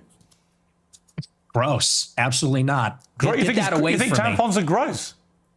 Yeah, they're filled with period blood. Yeah, it's kind of gross. Wow. Are you into that? You like that? Have you ever seen a lot of tampons? I don't think you've ever seen it, have you? I've seen them. I've seen them before. You've been that close to a woman? Really? No, I've seen them. Look, I used to live with women, so I've seen them around the house. I bet you've seen videos, haven't you? What? What are we doing here, Piers? I'm not sure. You really hate that. I'm not sure. You're Nick. more impressed that I'm a misogynist than you are about anything. It's not very really. revealing. That's the saddest thing in the world. You made Nick Fuentes' voice sound bassy. What? British outrage? He sounds like a lady. I'm just saying it's really funny because he voluntarily put that out there like he was winning. I'm going to give you one more example, and then we're going to do some commentary on it because it's funny. He went out and tried to dunk on the guy for being a virgin. Now, listen, dudes, talking about sexual conquest is a very common measure of masculinity. If you're actually a conservative person, it's not a good look. And for anyone who's done it, and everybody that I know of, like high school, college, post-college, pre-marriage, looks at things one way, and then you go get married and you're like, oh man, there's some things I would take back about the way that I lived my previous life. I understand more about the world. There actually used to be a time when people got married really early on, and I think it was superior. And now that I know that as a 44-year-old guy with a bunch of little kids, I get it. I get why that was superior. So this is an interesting dunk as a 20-year-old on a 20-year-old, as a 28-year-old on a 25-year-old. It's an embarrassing dunk for a 60-something-year-old man to go say this to a 26-year-old guy saying, I actually think that I'm supposed to wait until marriage, and then I actually have. And the New York Post actually touted this like a win. Guys, this is why he won. And then I've got some great commentary from Brett Cooper, who's very young and understands what's going on. And then I've got Glenn Greenwald, who just demolishes all these idiots. And Glenn is gay and liberal compared to me, for sure. He's like a libertarian type. This is why we can find common ground. This is actually what gives me a little bit more hope. This is actually a hopeful message after all some of that stupid stuff. Here we go. All right. Dunking on virginity, not the flex you think it is. Just to clear up one of the many theories about you, I've no idea what the answer is and you haven't got to answer. But are you actually attracted to women? I am attracted to women. You're not gay? No. But I will say that women are very difficult to be around. Okay. So there's that. And do you think they should have the right to vote? I do not. No, absolutely not. They should stay at home? Well, yeah, absolutely. So basically, you're just a misogynist old dinosaur, aren't you? For a young guy. Yeah. I mean, I know I'm the boomer. I know I'm the boomer here, but actually, you're a 27-year-old dinosaur, aren't you? Aren't you, Nick Fuentes? All women. I am. All women are annoying.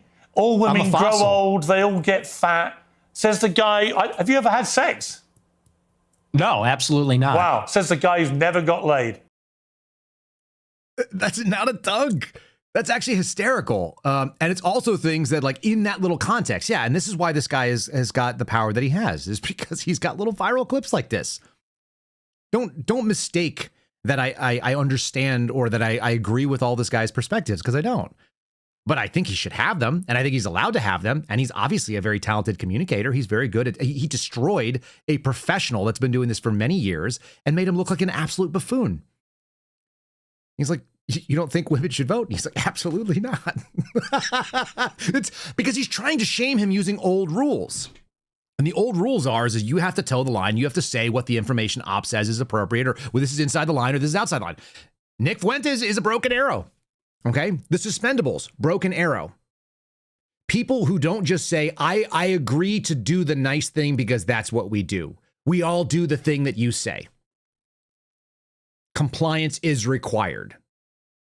I want to live in a world that's dangerous, that has dangerous liberty, that has a Nick Fuentes out there. And I'm fine with having a Piers Morgan because I think that's hysterical. That's comedy gold. I laughed at that many times prepping it. I've held on to those for probably 5 days now. Whenever the interview was, I got him right away. I was like, oh, this is funny. It's funny. Can we just be honest?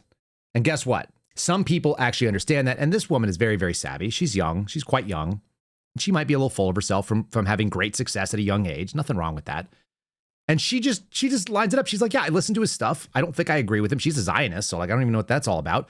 But that's her words, not mine. But she's right. He's a gifted communicator.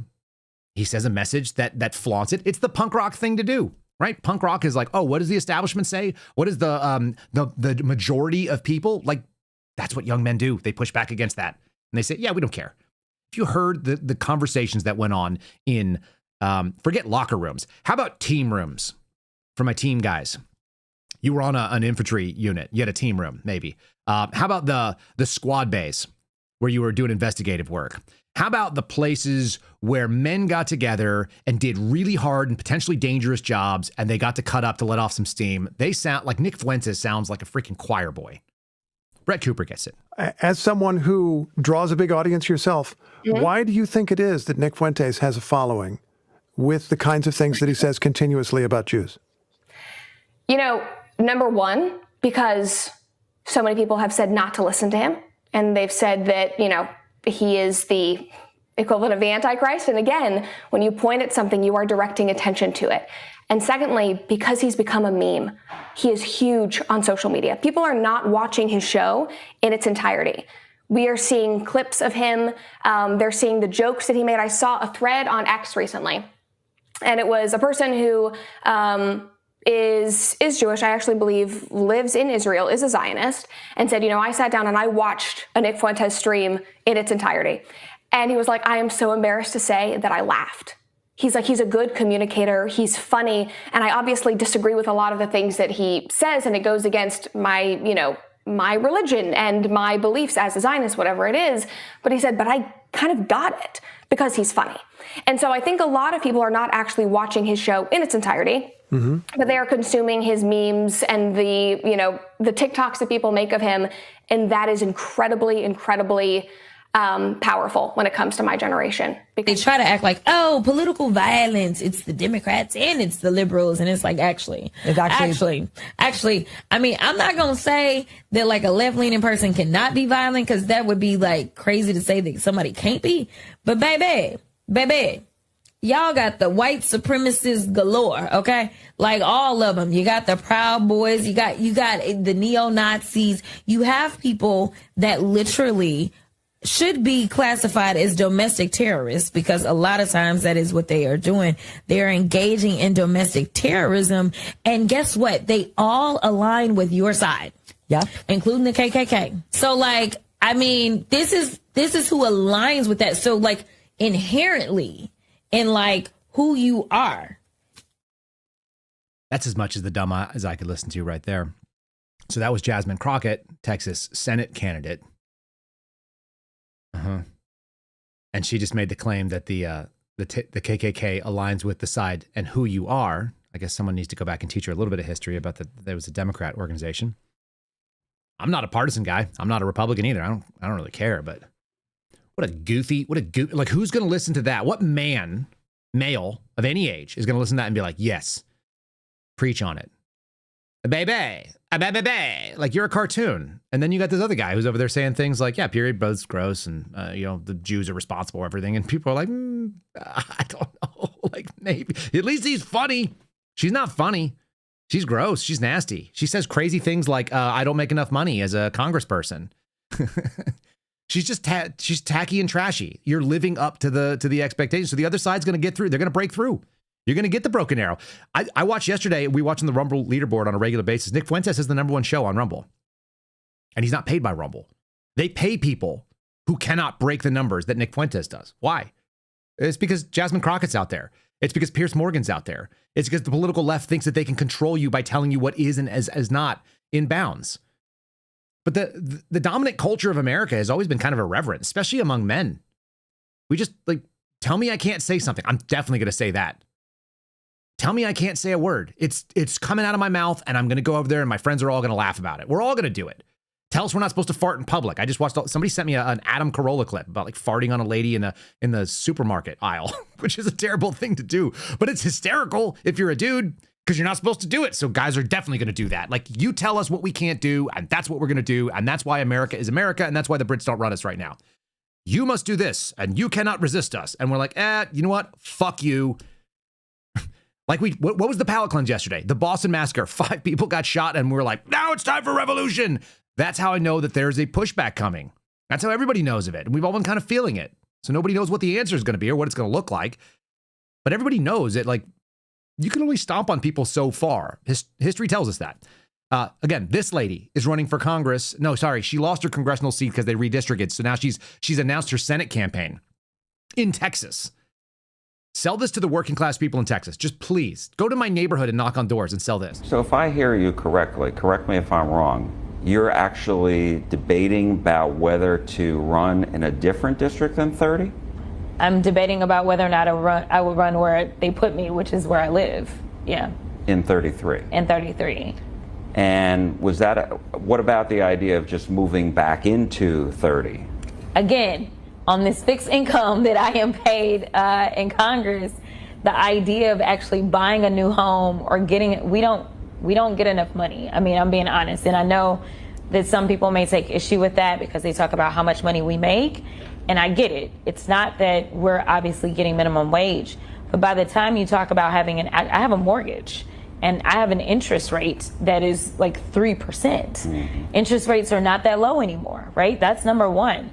Number two, so it's a matter of, do you sell your home, then go somewhere else and get a higher interest rate? Like, there's all these variables. And as a single woman who has one income, who's not allowed to make outside income. That's false. People own businesses and all kinds of other things. Don't give me that nonsense. $174,000 a year. It's not a ton of money. Let's be real. If you work and you have to have 2 households, because you do. You got to have a rental place somewhere, or you could stay in one of the congressional boarding halls, and then you got to have your place here. But she's just calling out literally all the problems for the guy that she supported and the woman that wanted to do it. The open borders campaign, that was all pressure on housing. The inflation, that's why the interest rates are what they are. I got 3% mortgage. No shit. Yeah, I can't buy a house either right now at 6 or 7% mortgage. Why? Because you're a guy. And you notice she sits down and talking to somebody. Suddenly she sounds like she's part of my culture. That's a white lady right there talking. That's a white dominant culture. You're interested in financial, like reasonable financial discussions, and you want to operate within your means. Oh, welcome to your white lady, Jasmine Crockett, even for your hey baby nonsense. Yeah. And you're also not as likable as Nick Fuentes. Deal with that. You said we can't say stuff like that. You say it's part of the KKK. Not going to work. All of this comes down to my favorite little clip that I have here. This is RFK. This is while he was running for president, which I would have never supported. And I'm not super crazy about RFK on all things, but I do love this. You do not get to set the standard for what is or is not appropriate. The experts say is no longer a flying, like, accepted with no other questions. We don't do it anymore. Blind faith for a lot of people was gone after 21 because they abused the privilege. It's an ongoing theme of this program as well. They got rid of the people that were going to dissent within the Bureau, within DHS, within the military, name your poison, within the medical community. They got rid of those people, the dissenting voices. And then they said, we're going to rule by fiat. And everybody went like, F you. The same way we talk about Piers Morgan or the Brits or anybody else is going to tell us what we can or can't do. This is RFK Jr. making the most compelling case against the argument to authority. That means I'm an expert because I have fill in the blank credentials. And we're like, yeah, we don't trust your credentials. You're a lawyer and an activist. You're not a doctor or a scientist. Listen, we live in a democracy. We don't have a priesthood here. We don't have high priests who are telling us we're in charge of our own lives. And Americans need to do their own research. And, listen, people say trust the experts. That became a mantra during COVID. I brought over 500 cases, and almost all of them involved a scientific controversy. My job is to read science, to learn it, and to be able to read it critically. And every case I've ever brought, there's an expert on that side and an expert on this side. When we brought the Monsanto case, there were 3 experts from Harvard, Stanford, and Yale. And we had 3 experts from Harvard, Stanford, Yale, and they were saying exactly the opposite thing. saying trust the experts to me makes no sense at all. Trusting the experts is a function of religion and totalitarianism. It is not a function of democracy. In democracy, we question everybody. We have a lot of questions, so I want to get to. Have a lot of questions that I definitely cannot answer what you just said. He just said that your issue is that you have religious faith in your godverment, which he would probably not say exactly that way because he's more left-leaning. But RFK is right. That's it. You don't get to go out there and tell me we know what's best. That's not how this country works. And so you can't tell us who we can listen to or who we can't listen to. And you can't tell us by fiat or executive order, these are the approved things and these are the non-approved things. Because we're going to have an entire culture that basically celebrates the broken arrow.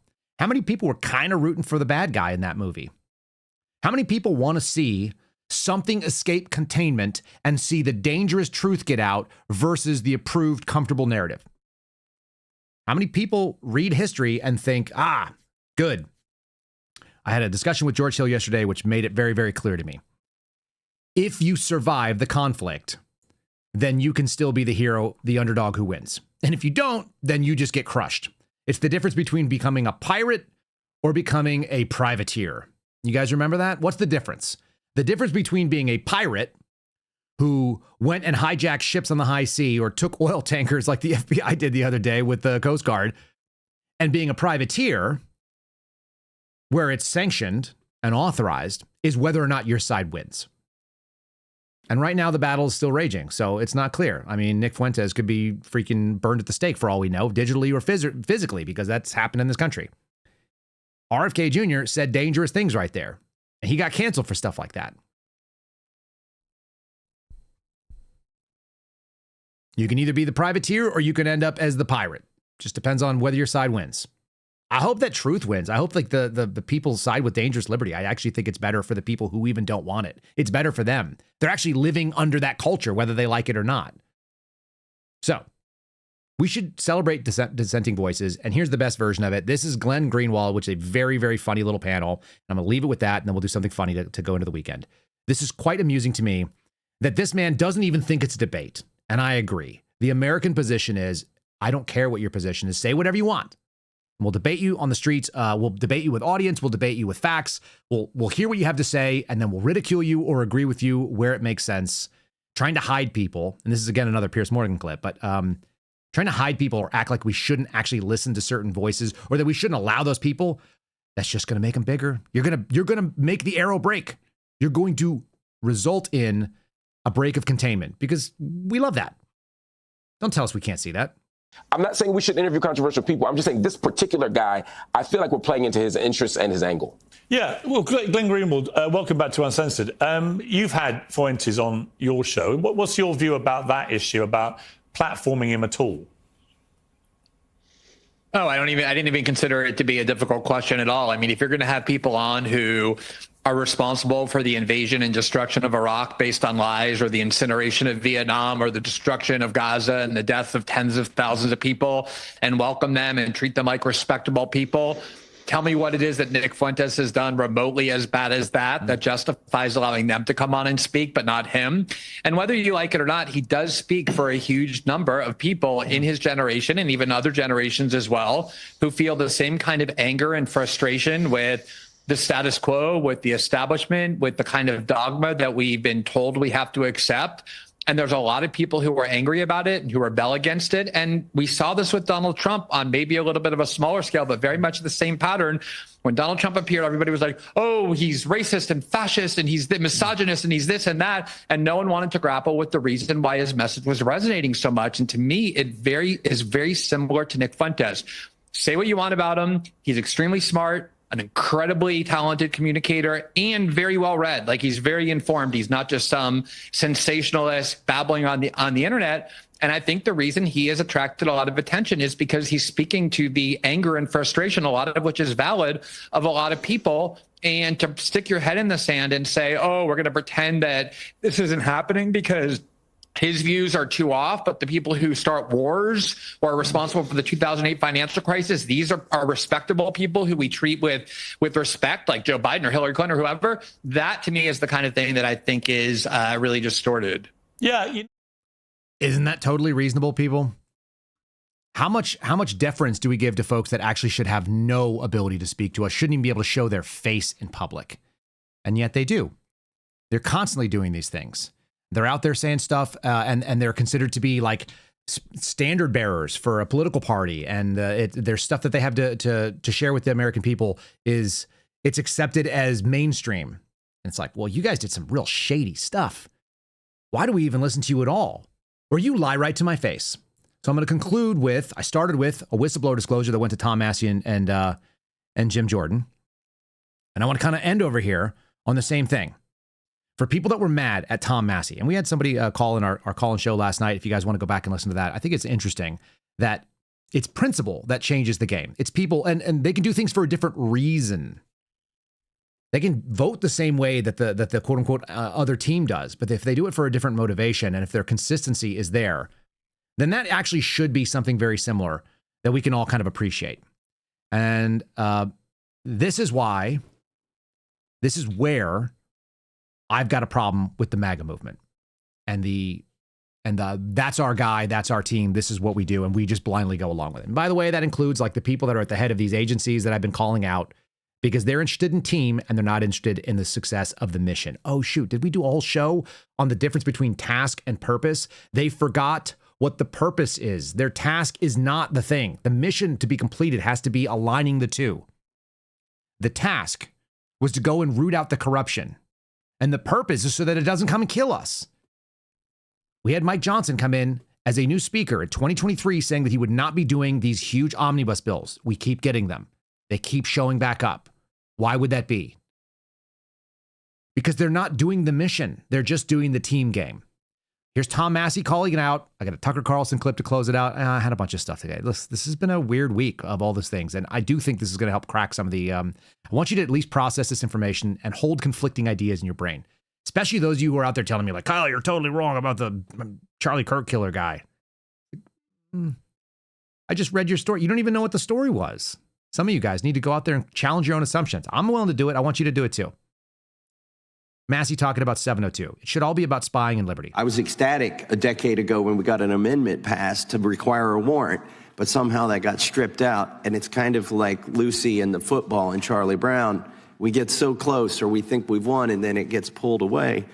And I'll talk a little bit about the elephant in the room. One of our colleagues here who used to be for FISA reform is now the Speaker of the House and cast the deciding vote against FISA reform last Congress. We don't want to talk about that too much, but I'm going to bring it up because when he was asked why did he change his position, he said he learned some stuff in a skiff. Well, the skiff is like the magic room where they go change your mind. The problem with his story is I spent 3 hours in the skiff with him.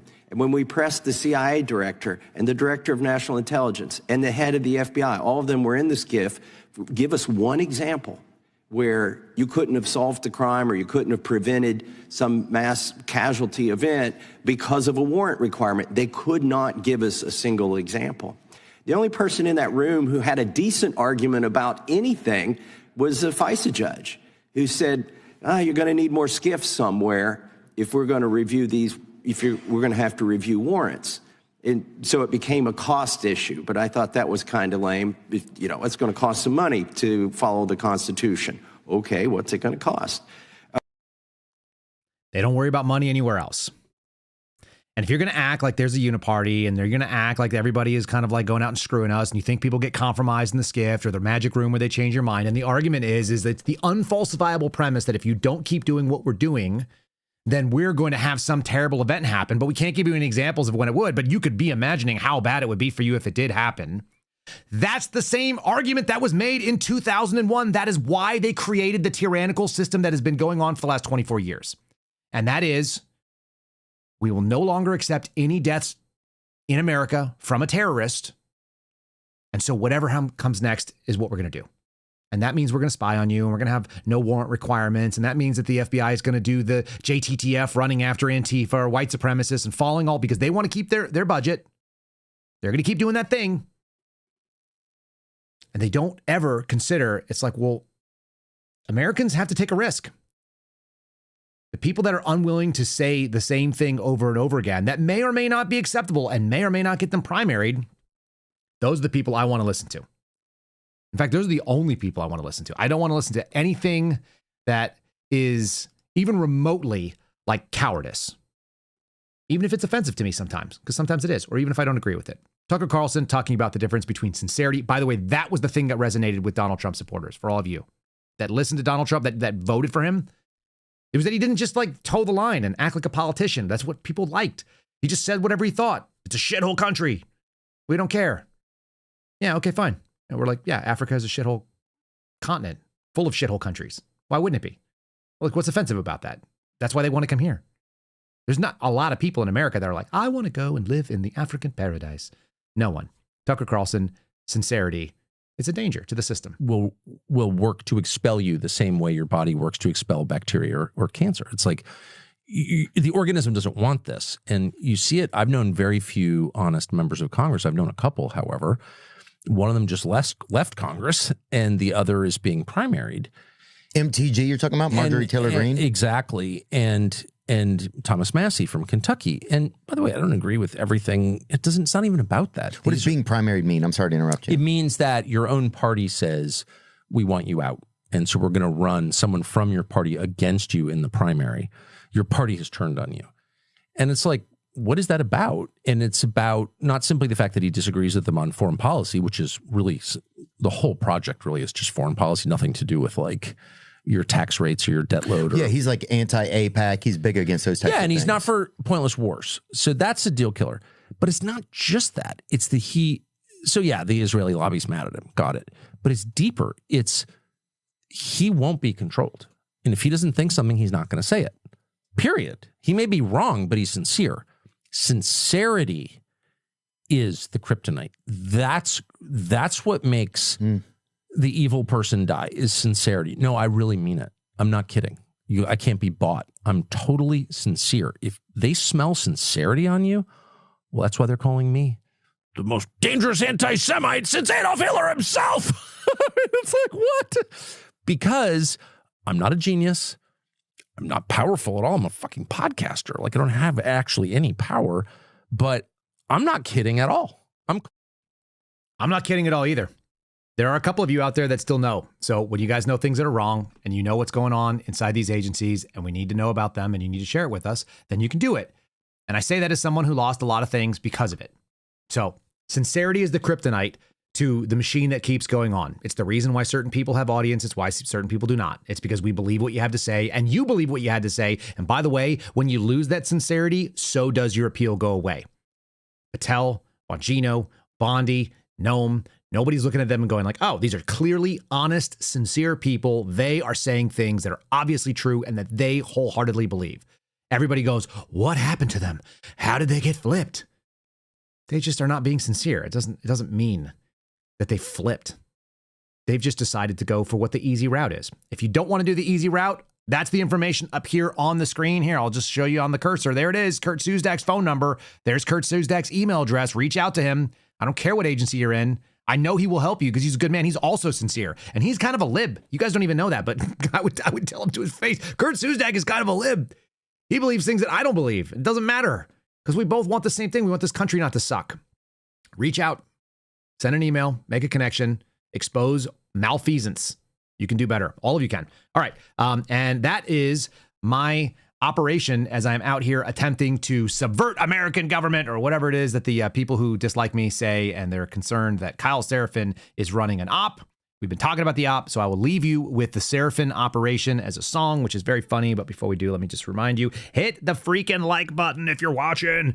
Pump us up over the weekend, if you would, on the leaderboard at Rumble. Give us a like on YouTube. It feeds the algorithm, and we appreciate that. Subscribe to it, and then take this show or the shows before, Brony Bomber, Captured, talking about the going through the complaint. Take one of our shows and send it to a friend and say, hey, give this guy a look. That's what I'm asking. If you spent the time watching this video, then share it with somebody else. We can double our audience overnight if you guys do that. Oh, look at that. My camera's all over the place. One-man show. Just me doing it. The best we can do and the best that we can share. So I hope you guys will share it. And I'm really grateful that you guys are making this thing fun because it is fun. This is the most fun PSYOP that the FBI could never get done. We're working against it on behalf of liberty. God bless you. See you on the other side. Here's a song and then our outro.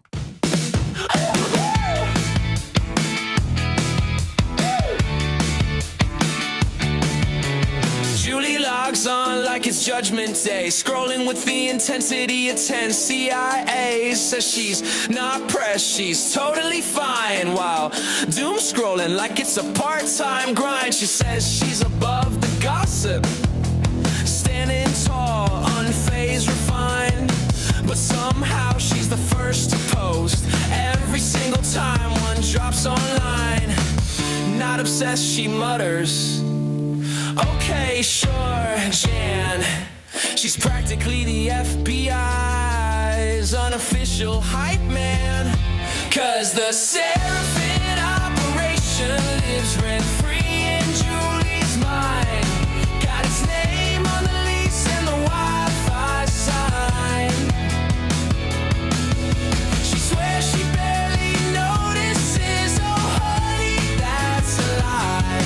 Yeah, the Seraphin operation lives rent-free in Julie's mind. She says the whole thing's sketchy, but she's reading every line like scripture. Claims she's just asking questions, but she's giving TED Talks in the comment section. Breaks down motives, hidden plots, acts like it's some undercover grind. If she did this much research in school, she'd have like 3 PhDs by now combined. She swears she doesn't care, but she's following every thread. I mean, if caring were illegal, she'd be serving life instead. Yeah, the Seraphin operation lives rent-free in Julie's mind. Got a recliner in the den and the thermostat aligned. She says she's so above it, but checks it all the time. Yeah, the Seraphin operation lives rent-free in Julie's mind. She's mapping theories like a detective in the season finale of a crime show. Red string coffee cups and tabs open like a Windows 98 demo. She says she's over it for real this time, but we've heard that line before.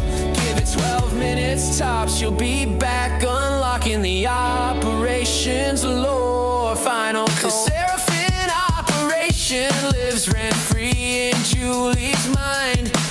It's mowing her lawn on weekends, borrowing her Amazon Prime. She swears she's done with drama, sure, at least until tonight. 'Cause the Seraphin operation lives rent-free in Julie's mind. Thanks for listening to The Kyle Seraphin Show, streamed live weekdays on rumble.com/Kyle Seraphin. Follow Kyle on Twitter, Truth Social, and Instagram at Kyle Seraphin.